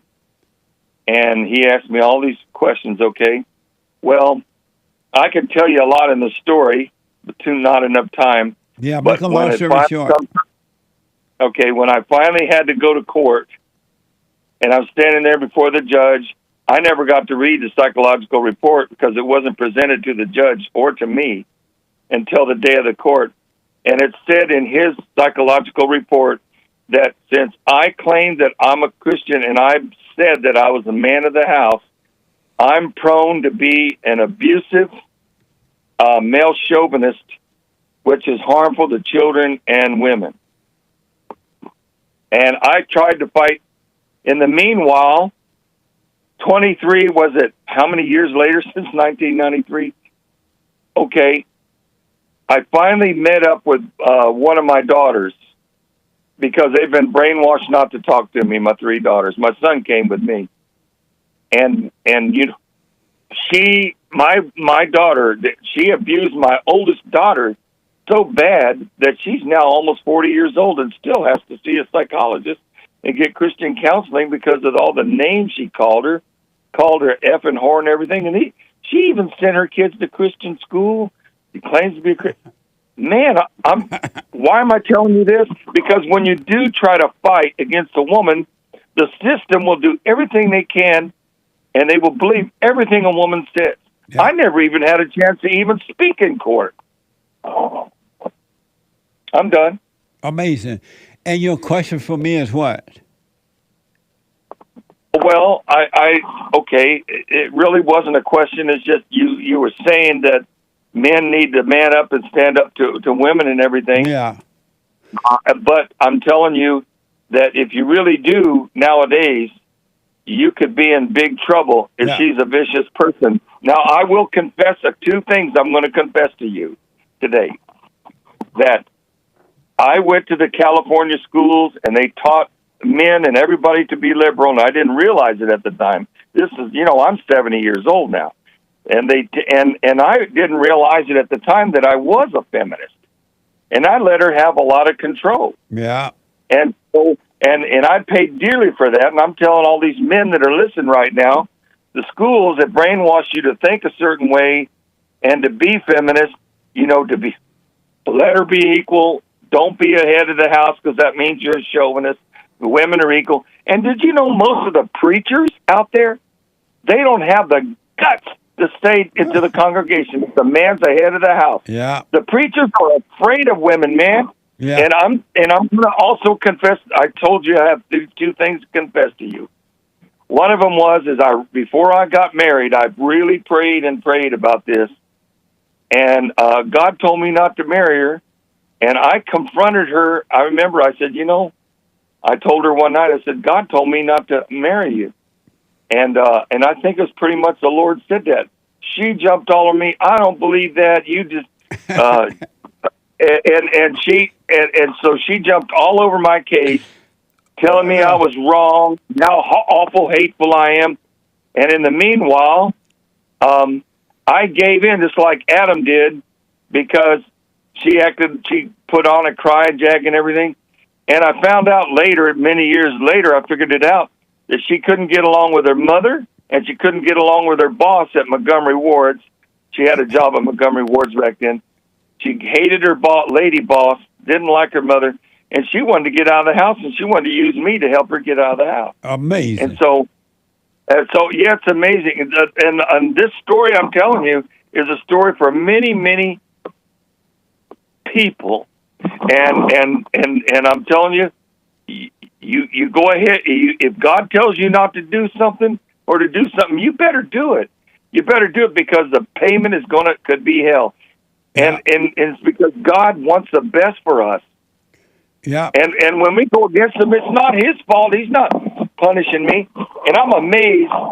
I'm done with the Pentecostal church, especially with Assembly of God, because the women run the churches. They're always wanting to speak in tongues. They're always wanting to take control of the church service. And they don't read their Bible like they should. I mean, a Baptist knows the Bible better than a lot of Pentecostals. And the women, the middle-aged women, the preacher's wife, just run everything. And that's why they all took their side against me, man. Amazing. I mean, just because you're going to church and you're Christian isn't going to shelter you from this crap. Yeah. Well, this is why I tell men, when you marry these people, these women, and the fact that they are willing to take your children away from you, it's a sign not to go to court. Let her have them, because in the end, you're going to lose everything. And so I would just say, okay. And it also says that this woman is an evil woman. The fact, because if she wasn't evil, there's no way she would take the children away from the father, because they have nothing to do with what's going on. The boys and the girls, the children, the child, they love their father. They want to be with their father. But the evil woman will destroy the children trying to get back at the man. They have no love. And so it's a waste of your money and time to go to these courts, because the courts are not going to support you at all. And they'll make you pay through the teeth, and you end up losing your money, your children, and everything. I would recommend men not fight it in the court. It's a waste of time. No, I will not give my money to lawyers. Are very liberal. Yeah, absolutely. So it's just a waste of time. And your story is typical nowadays, especially nowadays. But women are, and not all women are evil. All women are evil until they overcome. There are some starting to overcome, but the nature of evil works through the woman, and that's why the mothers pass.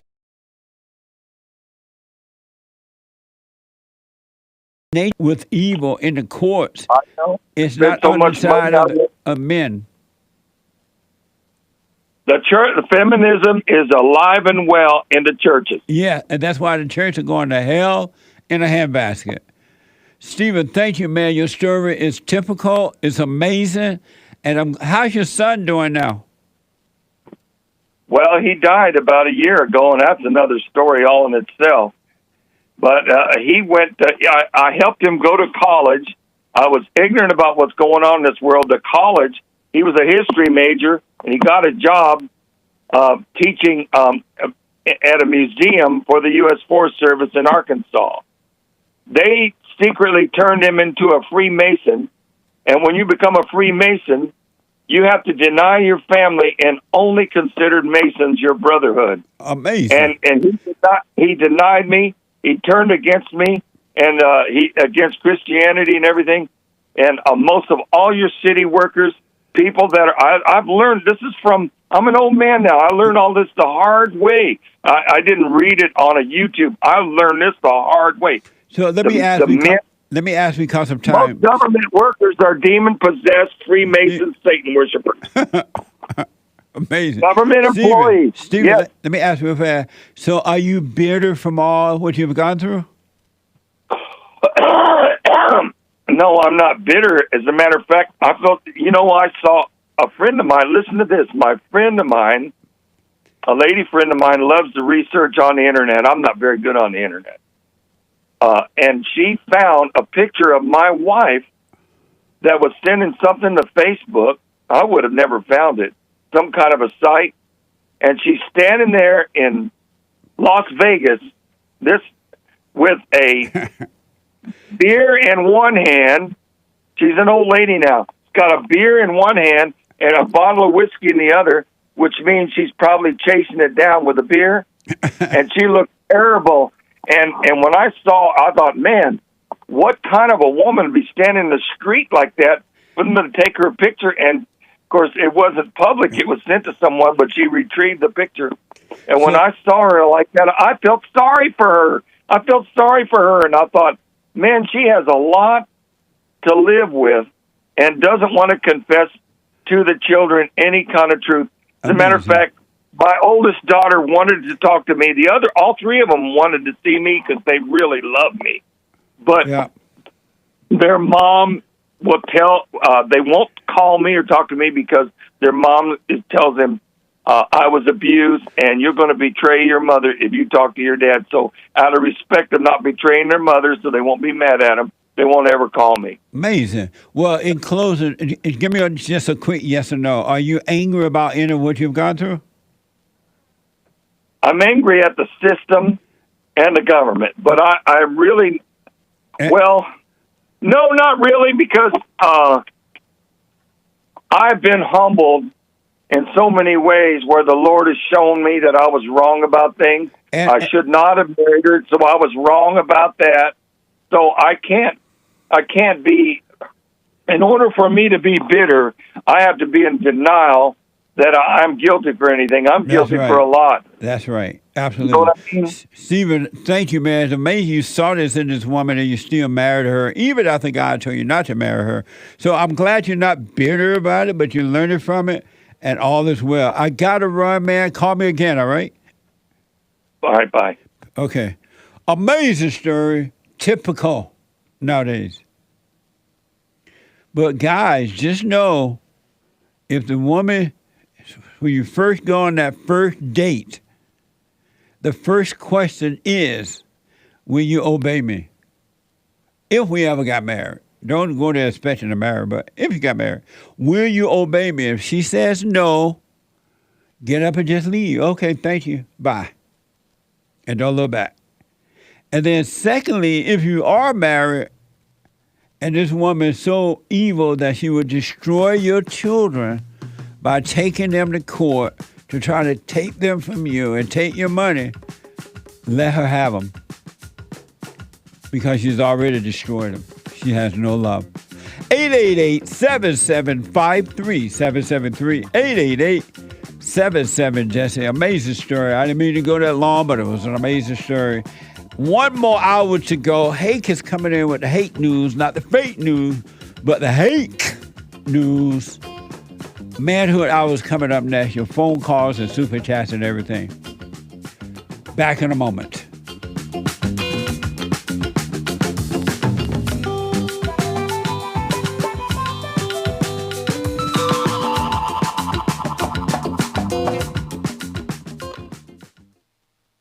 You can't run from evil within yourself or outside of self. You got to deal with it. And you need good in order to deal with evil. And God is good. You need to return to the Father. And you'll see within you, he will fight the battle for you. And he will fight it without, because he will show you how to deal with it. And you will have no fear. Love God with all your heart, all your soul, all your might, along with nothing else. Nothing else means yourself, your children, your wife, your things, your ego, your reputation, and all that. You can't care about any of that. The children of anger will use it to control you. But if you love God, he will renew your mind, and none of those things will be before him. And so when they go after you, oh, well, you may take my body, you may take my things, but you're not going to take my soul. And that's a true reality.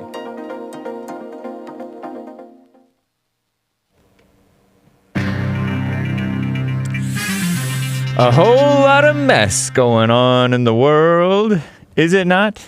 Yes, it is. I have some yet more information on the fallout from Mike Brown's, what they tried to call a murder from way back in 2014, 9 years ago. This is the third reading from the first chapter of The Antidote, Healing America from the Poison of Hate, Blame, and Victimhood. That's J.C. Lee Peterson's most recent book. Posted in worldnetdaily.com, WND.com, August 2015. The first chapter is called Sudden Death on Canfield Drive in Ferguson. A little reminder on the parents and in-laws and so-called family of Mike Brown. This is that same first chapter from the past couple of days here. Mike Brown died in August 2014. He was charging against former officer Darren Wilson, then officer. Mike Brown's quote-unquote family had an ugly incident. You may not be aware of this. On West Florissant, which is a street down in Ferguson, 2 months after the shooting of Mike Brown, justified shooting. According to a police report, Pearlie Gordon, mother-in-law of Michael Brown Sr., the daddy, was selling Justice for Michael Brown merchandise when 20 or 30 people pulled up in cars, jumped out, and rushed them. At the head was Mike Brown's mama, Leslie McSpadden. That's his mother, right? "You can't sell this spoop," she told Pearlie Gordon. And Pearlie Gordon explained who she was, the mother of Michael Brown Sr.'s new wife, Calvina. And she told Leslie McSpadden that unless she could document a trademark on Michael Brown's name, she was going to continue to sell her swag. Leslie McSpadden's mother then piped up, "You don't know my grandson like that. I'm going to tear this spoop down." And she proceeded to do just that. Someone hit Pearlie Gordon in the back of the head, and the people with Leslie McSpadden, including the thug stepfather, Burn This Bleep Down, Lewis Head, began wrecking the selling booth, the T-shirt booth. "That's Calvina's mom. Get her A," said Leslie McSpadden, yelling. Then she ran up and punched Pearlie Gordon. Others did the same. Leslie McSpadden's posse made off with $1,500 in merchandise and $400 in cash and fled the scene before police arrived. JLP editorializes in his book, The Antidote, although no one much wanted Michael Brown around when he was alive, Mike Brown Jr., right? Apparently everybody wanted a piece of him when he was dead. You can read more at The Antidote on the book, The Antidote. In the book, The Antidote, Healing America from the Poison of Hate, Blame, and Victimhood. You can go to rebuildingtheman.com/stores and look for the books section. Available from Bond Store right here, and JLP will sign it for you if you like. Or Amazon, and the link is there on rebuildingtheman.com/stores. This is the end of hour 2 of the Jesse Lee Peterson Show. It is Wednesday, August 16th, 2023 AD. The lines are full. JLP will be right back to your calls and Manhood Hour coming right up. But first, Hake news, not fake news. 30 seconds of news anyway. After the Jesse Lee Peterson Show, the Hake Report, and of course, American Anchor Baby at noon. Yesterday was Joel Friday TV as well. Jay-Z-themed library cars, this is the news, spark an increase in Brooklyn Public Library memberships. Coming on Sense Network, CNN reports, limited edition library cards with artwork from Jay-Z albums. He's a rapper. Husband to Beyonce, right? Have resulted in 14,000 new accounts at the Brooklyn Public Library. Minute and 30 seconds of news, right? Wow, so they're actually are they going to start reading these Brooklyn people? Maybe they will start reading, which might not be a good thing. American defector in North Korea, he black. Comment on Sense Network, CNN reports, North Korea confirmed publicly today for the first time the U.S. Army private Travis King crossed into North Korean territory. Travis King's story garnered international attention last month after he became the first U.S. soldier to cross into North Korea since 1982. U.S. defense officials said Travis King willfully and without authorization ran into North Korea, taking a civilian tour inside the DMZ, demilitarized zone. State-run Korea media issued a statement today that claimed Travis King had expressed his willingness to seek refuge in North Korea or a third country because of racism and inhuman maltreatment, racial discrimination within the U.S. Army. I'm James Hake. Now back to JLP, R3.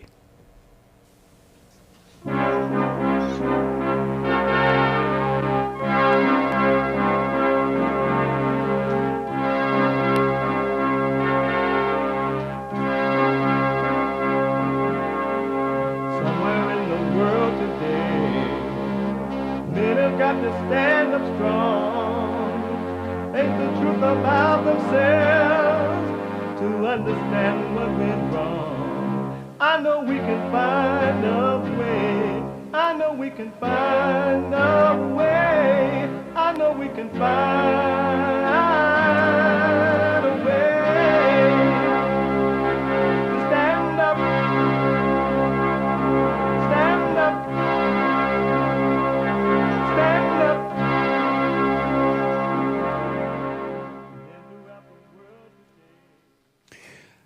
Uniting the races with truth instead of dividing them with lies. We're also rebuilding the family by rebuilding the man. I am Jesse Lee Peterson. Good morning.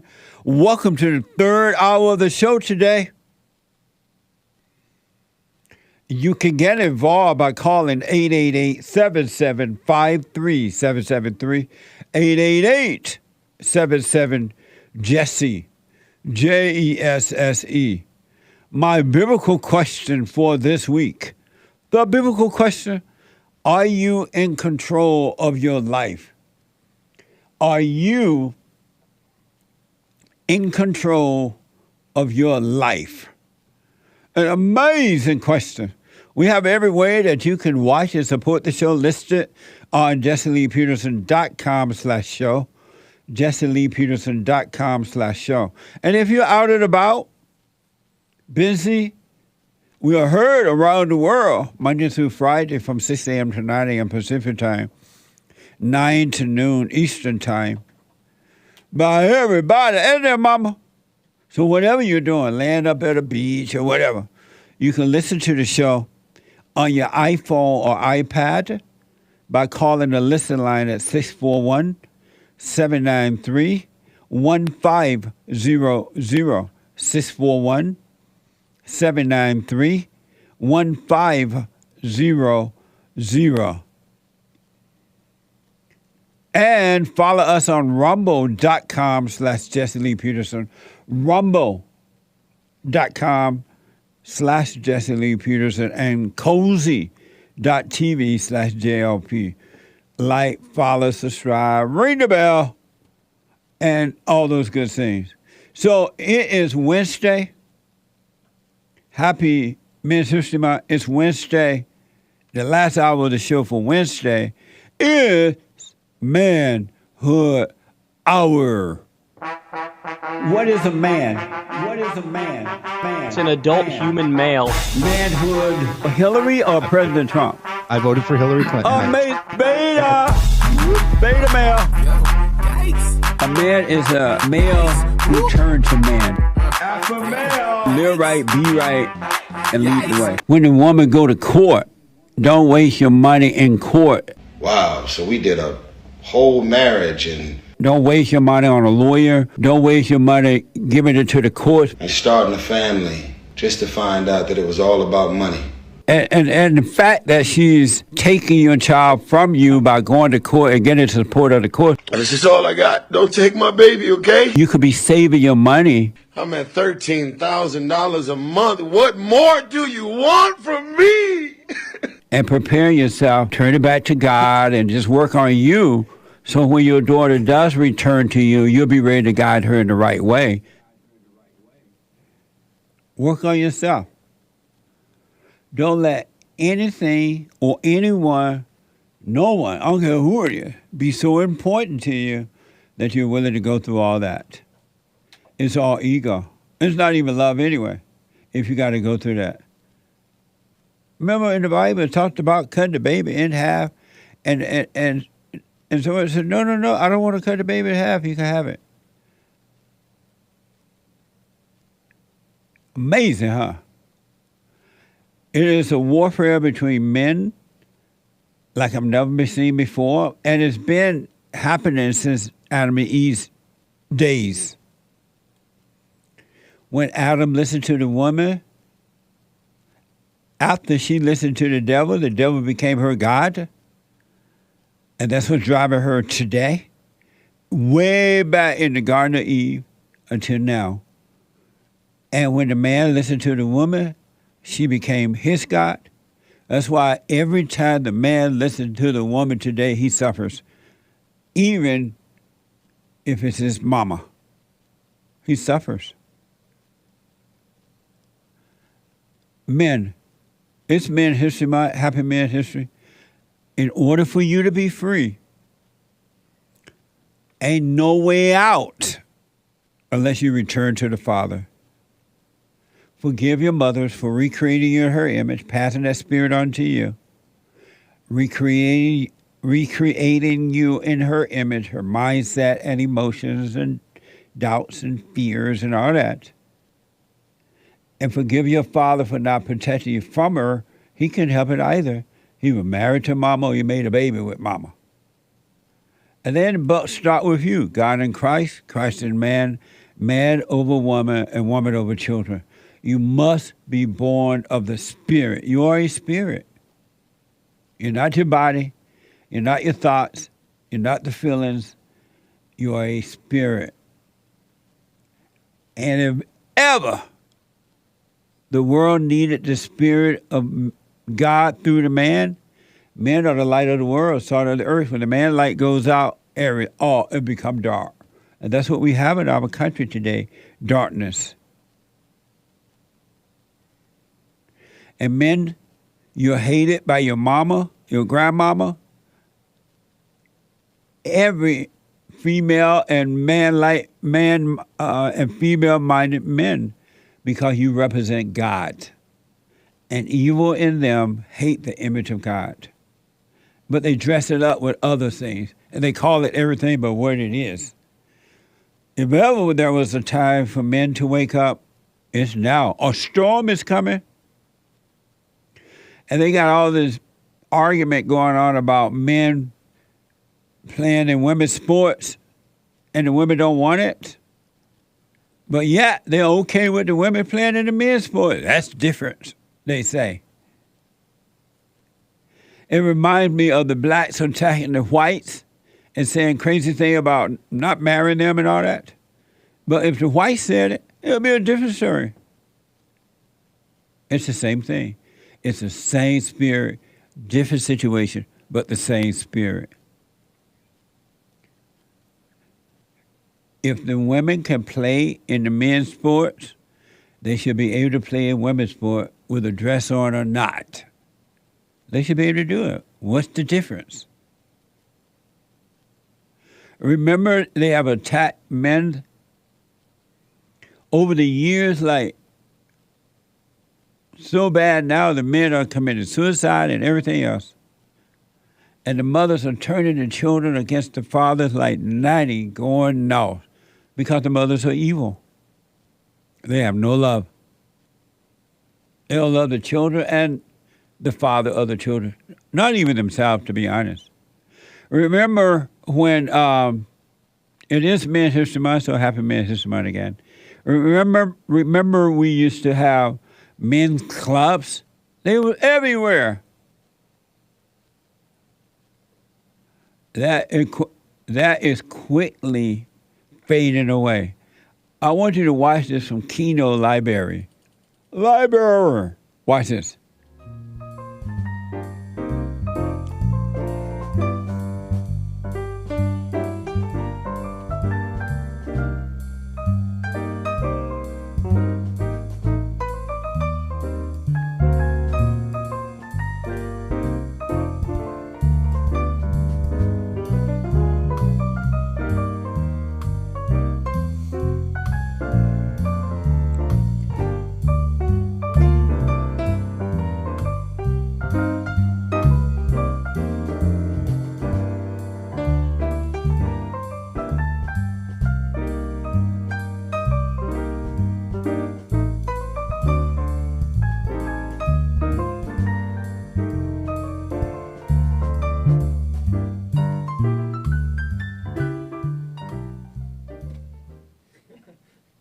Nice.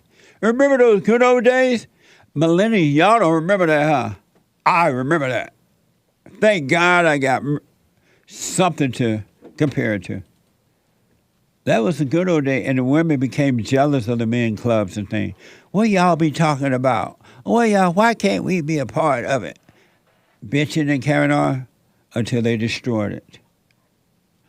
So why can't men be in women clubs and women sports and all that? What's good for the goose is good for the gander, they say. So men, the next time you hear these women complain about men playing in women's sports, swimming and whatever they're doing, give them the finger and ask, what do you think about women in men's sport?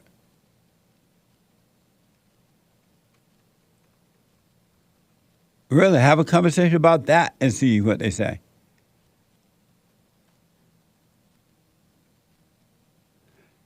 Last week, I told you about, well, not last week, maybe it was last week before last, recently.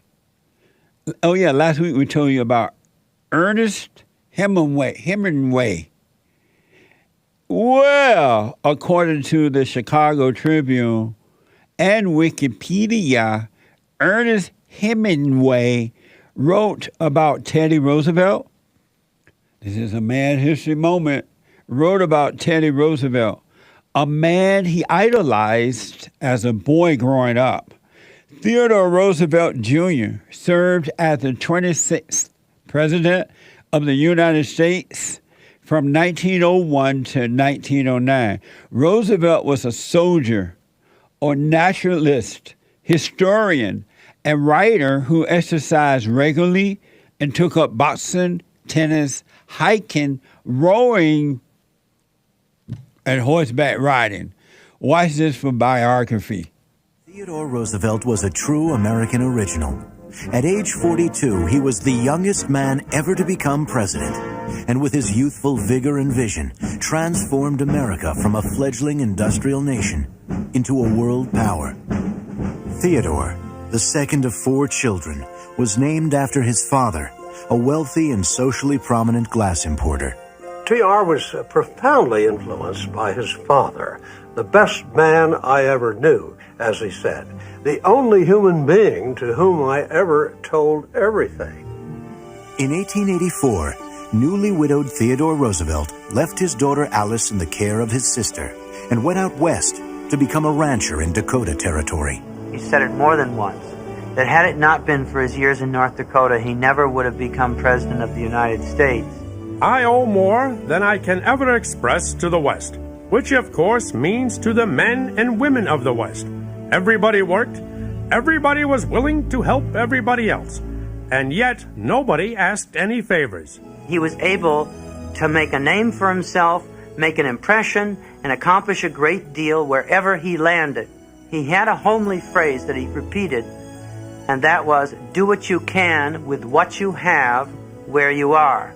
And that proved to be a great deal indeed. I wish to see you boys that good citizens act in the same way I'd expect any one of you to act in a football game. In other words, don't flinch, don't foul, and hit the line hard.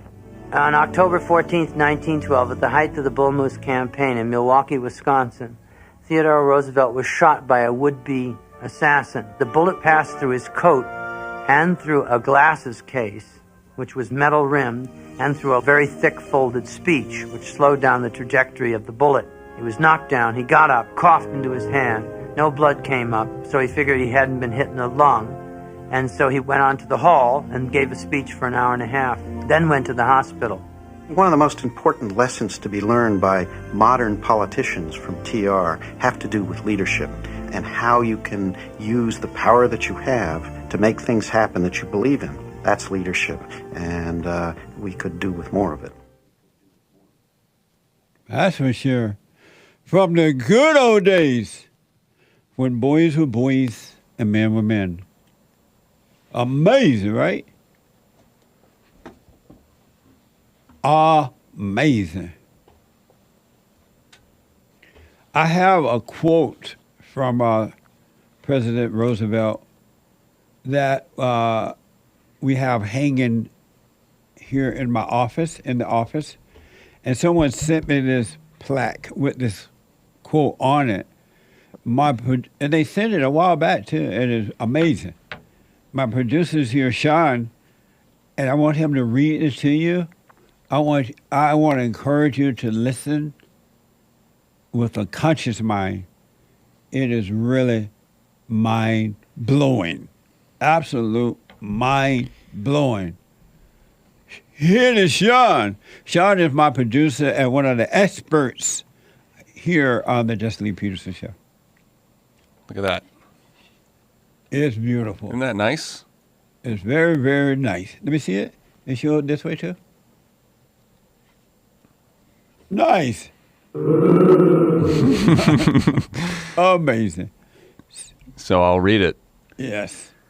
It says, "It is not the critic who counts, not the man who points out how the strong man stumbled or how the doer of deeds might have done better. The credit belongs to the man who is actually in the arena, whose face is marred with sweat and dust and blood, who strives valiantly, who errs and comes short again and again, who knows the great enthusiasms, the great devotions, and spends himself in a worthy cause, who, if he wins, knows the triumph of high achievement, and who, if he fails, at least fails while daring greatly, so that his place shall never be with those cold and timid souls who know neither victory nor defeat." Amazing. It's not the critic who counts. That's right. Man, you should know this. They've forgotten. When we were growing up, they taught us this. They have forgotten now. What a mess. Yeah. A couple other interesting things about Theodore Roosevelt. Republican similarity to Trump in this way. According to constitutioncenter.org, Republican leaders didn't want him to be president. As a young Republican in politics, Theodore Roosevelt had angered top GOP honchos by refusing to appoint Republicans to bureaucratic positions. Amazing. Very similar. Yep. Donald Trump is Theodore Roosevelt. Yep. He was a prolific writer and reader. His memory, and he read 2 books a day for years. His memory was insane. And also, the teddy bear. Yeah. That comes from him. Right on. It says, "What's the deal with the teddy bear? While on a hunting trip as president, guides in Mississippi had arranged for Roosevelt to shoot an old bear that they had tied to a tree. Roosevelt refused to do so on sporting grounds, sportsmanship grounds. The incident became a newspaper cartoon, then inspired a shopkeeper to sell stuffed bears, which became teddy bears." Nice. And, manhood. Men, you are needed. Return to the Father. Return to your natural self. Yep. And stop living the unnatural self. He was the better of the two Roosevelts. Him and Franklin Roosevelt were fifth cousins. The Roosevelt that bought the blacks? Yeah, that made the New Deal. Came after Teddy Roosevelt. What? Franklin, FDR, Franklin Roosevelt. They were fifth cousins. Fifth cousins. The communists, huh? New Deal, Amazing. And one more thing I wanted to say about Hemingway, that I didn't get to say last time, is that writing style. Yes. It's a particularly masculine way of writing, going on and on about your feelings and saying too much is a feminine way of going, page after page of your feelings and big words. His style was a very masculine way of terse, not saying much, but saying a lot with the few words that you do say. Efficiency, concise efficiency is a particularly masculine way of talking. And that's a little bit about Teddy Roosevelt. If ever we needed men back, if men were needed back on earth, is now. Y'all need to wake up, guys. Really. And I know you don't have examples in the home anymore and all that, but get to know yourself. Get to know yourself. And one last thing, if you get to know yourself, if you get to know yourself, this will happen. Watch If, this from the If poem. by Rudyard Kipling. If you can keep your head when all about you are losing theirs and blaming it on you, if you can trust yourself when all men doubt you, but make allowance for their doubting too, if you can wait and not be tired by waiting, or being lied about, don't deal in lies, or being hated, don't give way to hating, and yet don't look too good, nor talk too wise. If you can dream and not make dreams your master, if you can think and not make thoughts your aim, if you can meet with triumph and disaster and treat those two impostors just the same, if you can bear to hear the truth you've spoken, twisted by knaves to make a trap for fools, or watch the things you gave your life to broken, and stoop and build them up with worn-out tools, if you can make one heap of all your winnings and risk it on one turn of pitch and toss, and lose and start again at your beginnings, and never breathe a word about your loss, if you can force your heart and nerve and sinew to serve your turn long after they are gone, and so hold on when there is nothing in you except the will which says to them, hold on, if you can talk with crowds and keep your virtue, or walk with kings, nor lose the common touch, if neither foes nor loving friends can hurt you, if all men count with you, but are none too much, if you can fill the unforgiving minute with 60 seconds worth of distance run, yours is the earth and everything that's in it, and, which is more, you'll be a man, my son.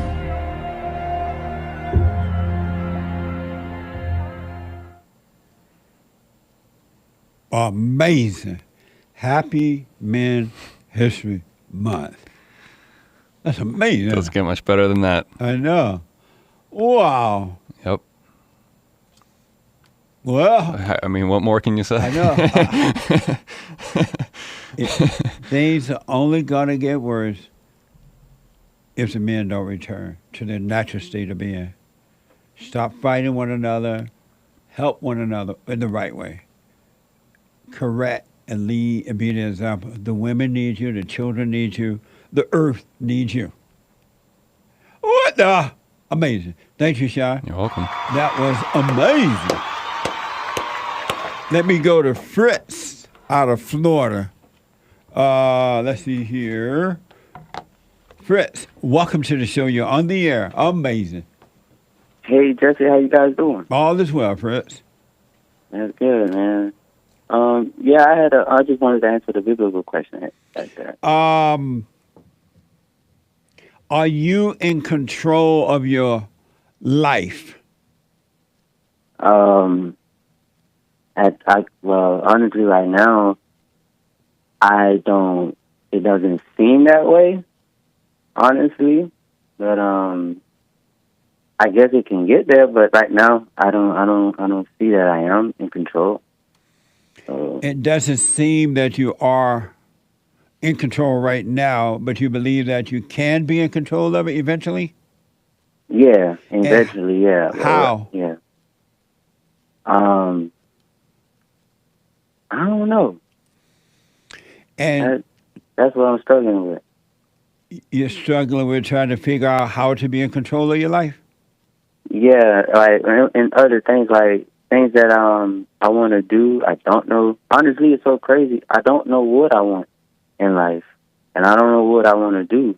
You know, I mean, I would like, to start my business and go on from there, but it's like every time I take a step forward in trying to apply myself and doing that, it's like, I don't know, it's like I get lazy or I just get distracted, and it's like I don't want to do it no more, and then I get kind of in a funk, like, wow, man, I just gave up that quick, and stuff like that. And so isn't it beautiful that you don't know what you want or what to do in life? Honestly, I would say it would be beautiful if, like, because right now it feels like I should know what I want, or I should at least go pursue it. Why do you So think you therefore, should know what you want? I don't know. It's almost like a guiding. I don't know. It's like, cause I'm 26 now, and you know, a couple of years I'm gonna hit 30. So it's like in my 30s, I want to at least be established. You know, making more money. I mean, even though the money doesn't, you know, count, but it's still like taking care of myself. I wouldn't want to be working 9 to 5, breaking my back all the time. I would like to, you know, at least work my own business, or you know, be in a comfort state in my own house or whatever. You know. Why do you think you need to know what you want in life, or what you should be doing? Where did that idea come from? I be thinking about it be thoughts really. And what have you heard me say about thoughts? Oh, you be saying all thoughts are all lies all the time. And you don't believe that? That's the thing. I don't know how to believe. I don't know what to believe.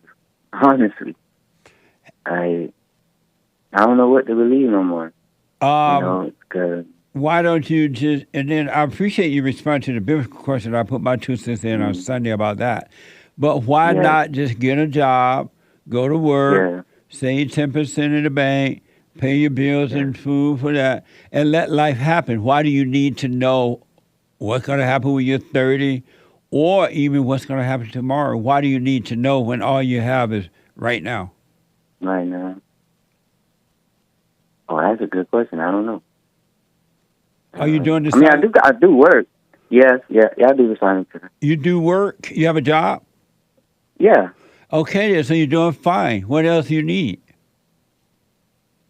Oh, I see where you're coming from. What else do you need? You have all you need right now, and why not be at peace with right now?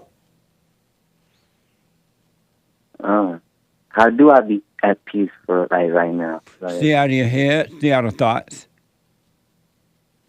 Gotcha. Don't compete with anyone. Don't try to be like anyone else. Just be Fritz and just simply live your life. If somebody else racing in life or working hard to get this or that, and they want to be, you just wish them well, but don't try to be like them. You be you, and you'll be fine, and they'll be catching hell. But if you try to be like them, you're gonna catch the same hell they're catching. Oh, that's crazy. Are you black or Hispanic? Yeah, I'm black, man. He black. So, are you doing the silent prayer every morning, every night?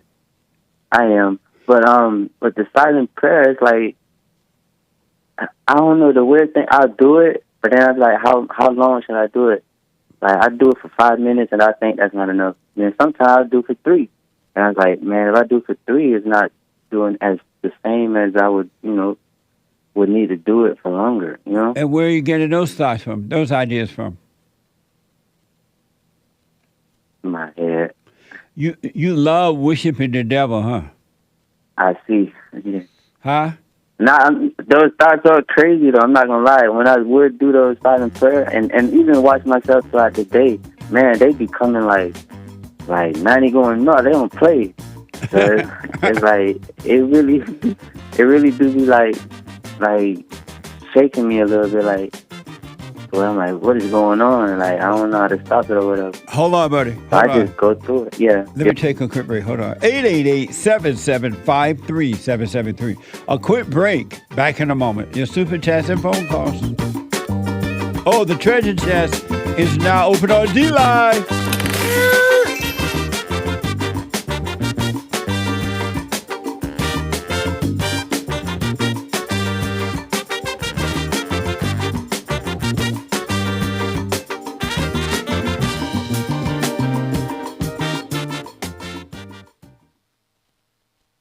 I noticed after a while that when these guys overcome their anger, they have amazing ideas about starting a business, but because they've been told that if you don't get a loan from the bank, or if you don't have a 5-year plan, or if you don't do this, and it's just simply not true, it's the first step. With faith, then all things are possible. So, but the most important thing is to return to the Father. That yearning that you have, that emptiness, that void, is not for more stuff. It's not for more friends. It is a return to the Father, because there's no way you can return to God and be angry at your earthly father. So thank you all so much, right? People around the world donated to Bond at rebuildingtheman.com, or they call 800-411-2663, and we're still committed to pointing the right way for men and women to return to the Father.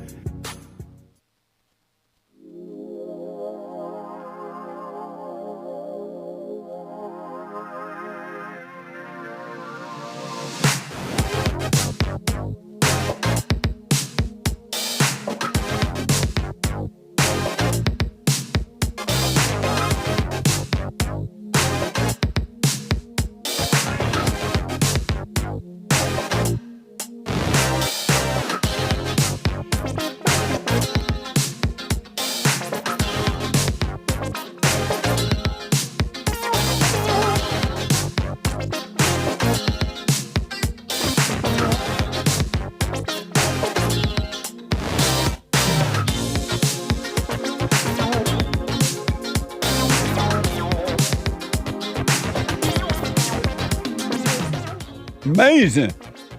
Amazing. A couple quick announcements. The Hake report is coming up at 9 a.m. this morning, right at the top of this hour, at 9 a.m. Pacific time, right after my show. And then at 12 noon, the American Anchor Baby. The American Anchor Baby. You don't want to miss it. And the ladies' forum tomorrow night, ladies. Ladies' forum for ladies only every Thursday night in the month. And then every first Thursday night of the month for men only, and Sunday mornings for everybody and their mama. Amazing. Brand new episode of The Father State on Friday. Julius from Rattlesnake TV. And Jake is an Australian YouTuber, content creator, and mentor. Watch this. Next time on The Fallen State. Are you a beta or alpha? Someday I hope to be an alpha giga chad like you, Jesse. Right on. Do you tell the girl how the cow ate the cabbage? I didn't tell the cow how to eat the cabbage. And then before I knew it, she was out 4 times a week putting things up her nose. You are the enemy of your mother. I don't feel any resentment towards her. Stay in your hell and suffer until you're ready to see it. We all struggle with the anxiety of the future and with the depression of the past. If you stay present where God is, life will be amazing. That's this Friday at 12 noon Pacific time. All right? And for personalized shout-outs, birthdays, shout-out, weddings, shout-out, encouragement, shout-out. Whoa! You can go to Cameo. I will do them for you on Cameo, CAMEO.com/Jesse Lee Peterson, CAMEO.com/Jesse Lee Peterson. And because YouTube won't let us do shout out anymore, they don't like us right now, you can donate and have your comments read out loud by going to buymeacoffee.com/Jesse Lee Peterson, buymeacoffee.com/Jesse Lee Peterson, and cash.app/Bond JLP cash.app/Bond JLP. Let me go quickly back to Fritz out of George, Florida. So Fritz. Yes, sir. So you can see that during the day that these thoughts are overtaking you, right? Yes, they really do. Yeah. And what do you do when that is happening? Honestly, at first, I'm not gonna lie. At first, I'll give in, and then I'll just hold on. Like it's like let me take a break right quick, and just don't do nothing. Just watch them. Just try not to, like, I get feelings from it too. Yeah. And then I'll question, like, why am I feeling like this? Or why should I feel like this or whatever? And it'll slowly go away. Yep. And I'll just continue doing my thing. If I'm working, I'll just continue going, focus on work. Like, exactly what I'm doing, just, keep my eyes on that. And it'll just go away or whatever. And that's all you have to do for the rest of your life. Is keep the eyes on the not you. And you'll see this thing. Eventually, it's going to disappear. Totally, it'll be taken away from you. But keep your eyes on the thoughts and the feelings, knowing that they're not you. And let go, and life will happen for you. Go to work, save your money. Yeah. And when the thoughts come telling you that, oh, what about 30 years old? You need to retire at 30. You need to do this. Yeah. And I don't care if everybody in the whole world is retiring at 30. That doesn't mean you need to do it. Don't follow the world. Follow the light that's inside of you. Right. So get away with. You don't need to know what you are supposed to be doing or what you want and all that. Just do what you're doing and be satisfied with that, and everything will just unfold for you. Mm. And as for doing the silent prayer, you start out with 5 or 10 minutes, and you naturally grow into it. You don't have to force that either. The thoughts really do be trying to, like, keep me from doing it, too. Yep. Like, oh, not tonight, or you're too tired, or you got to wake up early. Because I'll go to sleep late sometimes. The thoughts are of your father, the devil. Don't believe them. Mm. Do you think you create those thoughts? Nah, man. I don't even know where they be coming from sometimes. I just be sitting still, like, just blanked out, and out of nowhere, I get this crazy idea or this crazy image. Well, just let it pass, and like, just know, even if you have to quietly say to yourself, where did that thought come from? That's not me. I would have never come up with something like that. Those are not my feelings. So that you can learn, you in a practical way, you learn not to identify with them. And then eventually you won't even have to say that, because there would be nothing to identify with. All right? Sorry, quickly. I'm running out of time? No, go ahead. One more. Yeah, something happened at work to where I guess my name got mixed in, or somebody was going around spreading rumors that I was doing some really bad stuff to a certain person. And at first I wanted to go talk to the person that was spreading the rumors, but I said, no, let me just go to the higher authority or whatever. And I reported it. And then the person that was said that I was doing things to came out to my defense and denied all the claims or whatever. So the person that was spreading the rumors is like, I don't know. It's like I don't know if I should be like really like different with them, like not speak to them at all, and show them that, like, oh, I don't mess with you or whatever, or should I just continue being me, like say what's up but keep my distance? You continue being you and keep your distance, but don't resent them. They're being led by those same thoughts that's in your mind. Those evil thoughts and so-called good ones. That's what's driving them too. But now that you know them, be done with them, but don't resent them. And don't try to get revenge or anything. Just know they can't see, they can't help it. Yeah. That makes sense? Yes, sir. When you first heard about it, how did you feel about it? Oh, I was livid, man. I was shocked. More shocked than anything. I'm like, wait, me? Like, what? Like, this, obviously it's not true, none of it. But I was like shocked. I didn't know what to do. At first, I really wanted to go like slap the hell out, like, sorry, because I wanted to go do something to this person. But I was like, I can't, because if I do that, then I'm really going to be putting myself into some really, like, I lose my job or go to jail. And the reason and you're right. And the reason I ask because the next time you get a shock like that on the inside, relax in the shock. Mm. Because that incident is waking up something that's in you. So be glad for that. And don't do anything, just relax in the shock, let it pass, so that you can overcome that too, and it's going to be amazing for you. Because if that wasn't in you, that fear or that anger, that incident would not have been able to bring it out of you. So be blessed and know that it's a blessing when you feel something about anything. See that is what it is, know that it's not you, and let it pass, and you're overcoming the world. All right, cool. All that sounds easy, but you know. Yeah. Yeah, it's hard, yeah.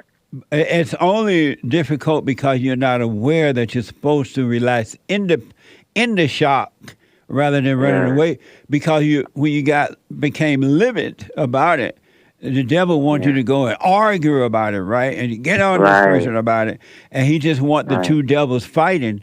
But by you not fighting with the guy or the person who said that, you're letting some light come in, and that light is destroying the darkness. Oh, wow. Because the attack wasn't on you anyway, it was on the ego, and the shock was an ego shock, but you thought it was you being shocked or livid, and it really wasn't you at all. And if you don't overreact, don't get revenge, don't yell at the person, I'm telling you, it's causing you to become free. The real you is coming to the forefront, and the fake you is dying away. And that's what it means to die of all impressions of yourself. Wow. All right? Wow, this is crazy. Yeah. So let it go and just live your life. Wish that person well by not being angry at them. They could not help it. They have no love. Yeah. And the devil, that person is trying to find some type of false life by doing that to you. Forgive them. They don't know what they do. Like forgive them, like in my heart, or like just know they could have. You don't need to go to them. Okay, I got you. Now, if they came to you and said, "Hey, Fritz, I'm sorry, I was wrong," then you say, "You know what? Okay, fine, no problem." Okay. All right. All right. All right, buddy. Call me again. I will. Thank you so much, man. You and the crew. I appreciate y'all. Right on. Take care now. All right. Bye. Amazing. Alex is out of Florida. Alec with a C is out of Florida. Alec, welcome to the show. Thanks for having me. Big fan. Thank you. I had a kind of a biblical question for you. Okay. I'm not that good at remembering exactly, but basically it says, like, you know, all your thoughts are lies, don't listen to them. Yes. And then it also says, you know, I want you to reflect and think on these things. So basically my question is, I'm a little confused because it says, you know, your thoughts are lies, but then you're supposed to reflect and think on things to learn about yourself. So I don't know if that question makes sense. It does. What's going to happen when you reflect on the not you, when you pay attention to those thoughts and you see that it's not you, the right things will appear that you should be reflecting on. It will happen on its own. You can't think of the right things to think about. You can't think about what's good and that because it only becomes thoughts, which are from the devil. But as you're overcoming the false you, the imagination, then your mind is becoming clear, and you will see the right things that you should be thinking on. Okay. All right. I definitely think that makes sense because, I've been doing the silent prayer morning and night for like a while now, and I just feel, I don't even know why, because like, I don't know, I've just been living my life normally. I haven't even really been like really thinking about too much, but I just feel better. Yes, absolutely. Because you're going from the abnormal life of anger and fear and fake love and fake this and everything to the normal. It is happening on its own. You can't make it happen.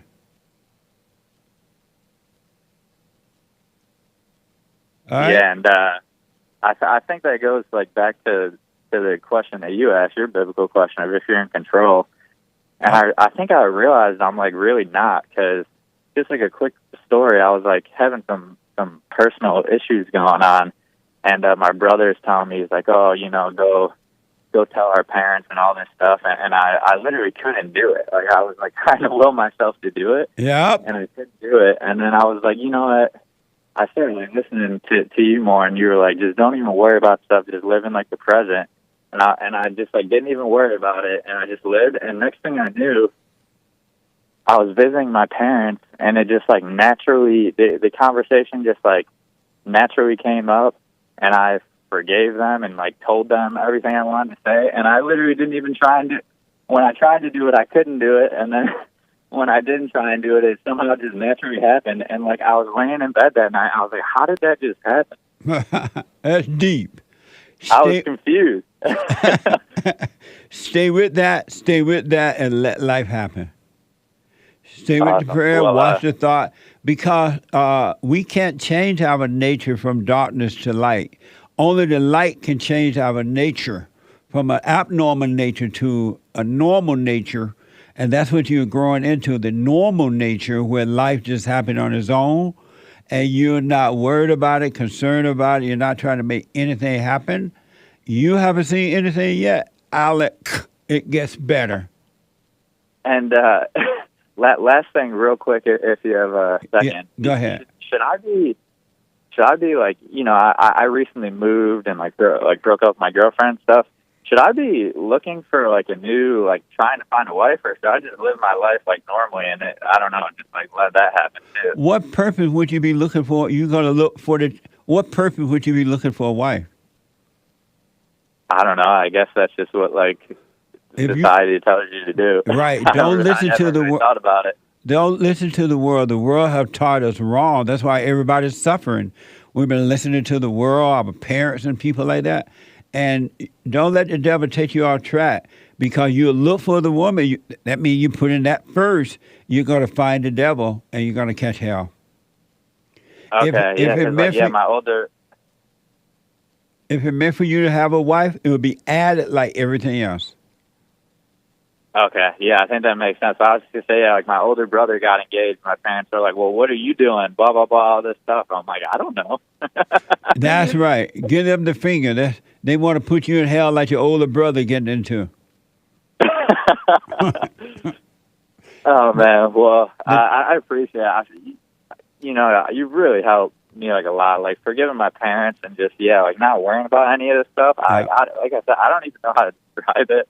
Or what's going on, really, but I don't know. I just feel better somehow, and I really have no idea how or why. But you know, I just really appreciate everything that you say every day, and your show is amazing, and you really help me out a lot. Well, stay with it. You haven't seen anything yet. It gets better. It becomes clearer and clearer and clearer. It's amazing. All right. Amazing. All right, Jesse. Well, appreciate it, and talk to you later. All right, buddy. Amazing. Super chat. Super chats. Yes, sir. Amazing. We have Buy Me a Coffee. Buy me a coffee. From Tabor J. Eaton.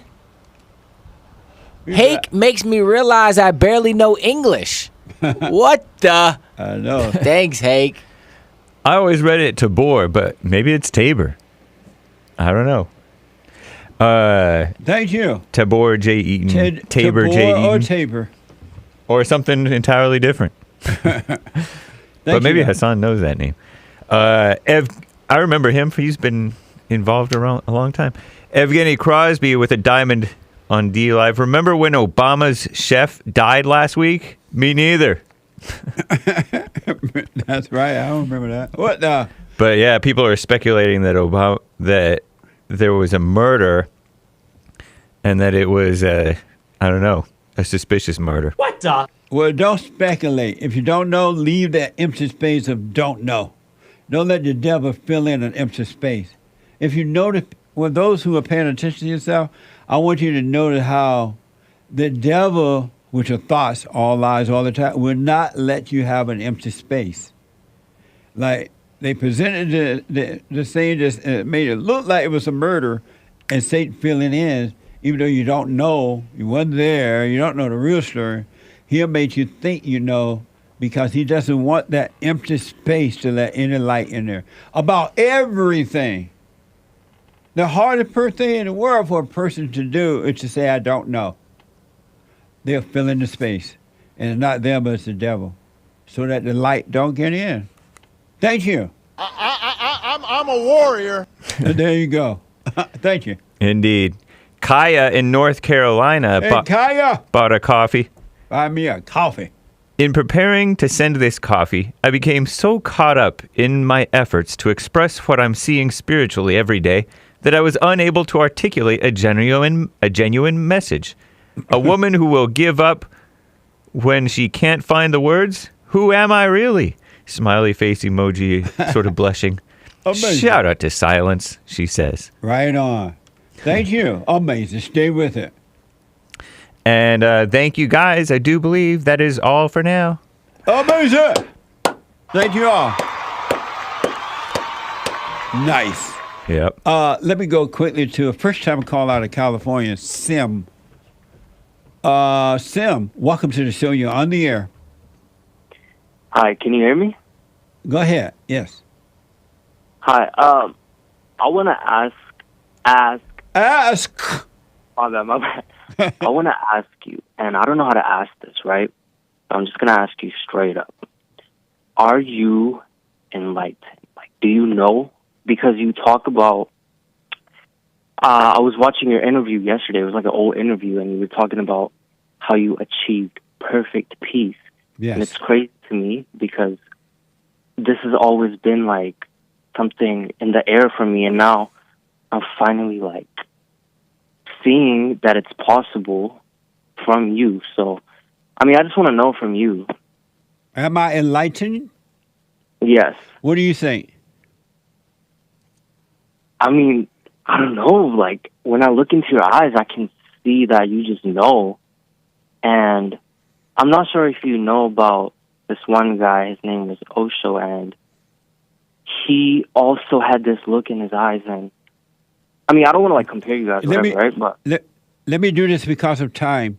Can you see where I'm coming from?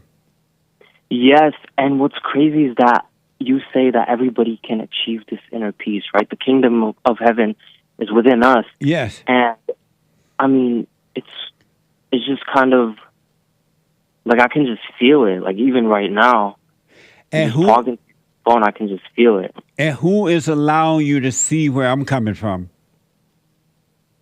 I guess that would be God. I rest my case. Absolutely. The enlightened one is allowing you to see where I'm coming from, because I can't make you and no one see anything. I can't make you see the truth. You have to want to see it. You have to welcome the truth. And the enlightened one, which is the light of God, which is God himself, the spirit, the love, will allow you to see. And that's what's happening to you as well. Wow. So, I mean, going back to your biblical question, I guess you are the only one who's really in control of your life on this whole panel, because you know the truth that you are, and you're trying to wake people up. And I feel like once more people start waking up, religion is just going to be a dead thing, because this higher level of consciousness is going to arise. And when you speak, every word that comes out of your mouth is like, it's like razor cut, and like, it's crazy. Like, it just makes me feel, I don't know how to explain it, but I just feel something. How old are you? I'm 19. Wow. Stay with it, stay with it, stay with it. Are you Chinese? No. I'm Indian. Indian. Stay with it, stay with it, stay with it. You haven't seen anything yet, man. Stay with it. Don't let any situation or anyone get in your path. Don't let them get in your way of waking up. And just stay with it, all right? Yeah. Okay. All right? All right. And real quick, you talk about the silent prayer, right? Yes. And you achieve this, I guess you could say, state And I mean, it's not something you achieve. It's already within you. You just have to uncover it. Yes. You achieve this state just through deep, deep meditation, pretty much, right? Observation. I don't try to go deep or not go deep. I'm just stand still and watching the thoughts. And knowing that I'm not the thoughts. You know what, Sim? Call me tomorrow. I'm so out of time. We're going to cut us off here in a minute. Can you call me tomorrow? Yes, sir. I will most definitely call you tomorrow. All right, call me tomorrow. I am so out of time. Become your own man. Become your own woman. The Hake Report is coming up now. And at 12 noon, the American Anchor Baby. Become your own man. Go forgive. Do the silent prayer, and life will happen. Stephen, a first-time caller out of Baltimore. Somebody just dropped off. Brett out of Reno, Nevada. I'll be back tomorrow. It's Bible Thumper Thursday tomorrow. Have a good one, folks. And thank you all for your super chat, your support, and everything. RebuildingTheMan.com to donate. I appreciate it. Take care. Joel Friday here. Look, stand up. Stand up, we got fighting to do. We gotta show him who boss. He put a Viking in you. He put that lightning in you. Igniting the truth. But you beg and blame and lie and hate and never wanna stand for the truth. So what you planning to do? You understand in the lose. You better go talk to your mama. Better stop at the drama. Better drop all the trauma. Boy, you better stand up and up. Put your hand up and hut. Cause if you don't, then we lose. And then we gotta hear the fake news. Whoa.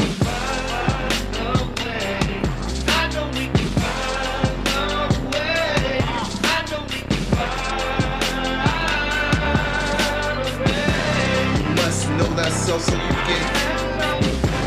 something went wrong, but face the truth about yourself and just seek first God's kingdom, cause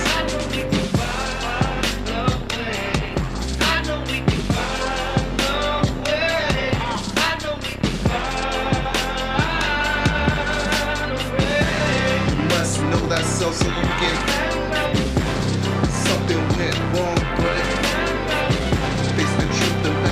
and just seek first God's kingdom, cause I know we can find a way. I know we can find a way. I know we can.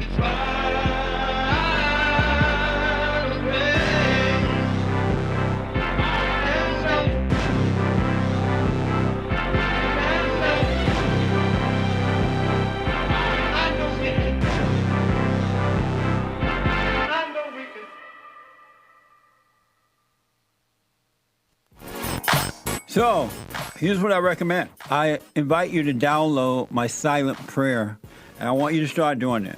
You just download it, get the points of how to do it, and then after a while, you just do it on your own. It's going to point you in the right direction that your life will be returned to you from God. He will give you your life back, because anyone and all people who has anger, they're not themselves. You are the person that you are angry at. That's why it's so important to get to know yourself so that you can see who you're angry at. And if you're doing the hooping and hollering prayers and things like that, some people get up, oh, praise the Lord, hoop and holler, bless my mama, bless my daddy. Continue to do it. Do both. You will see if you want to stay with the hooping and hollering or do you want to be still and know God. So my gift to you, no charge, at rebuildingtheman.com/church.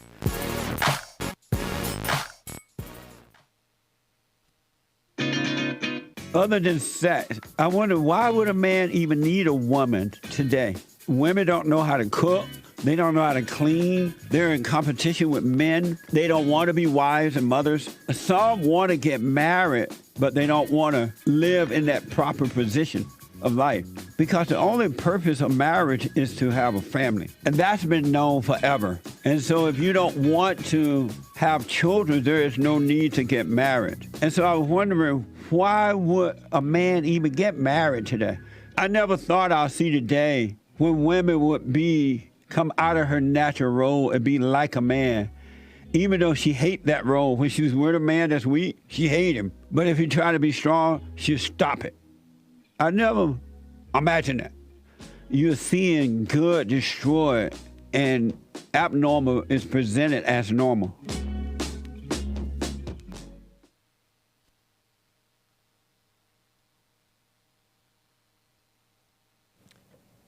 Thank you, Jesse Lee Peterson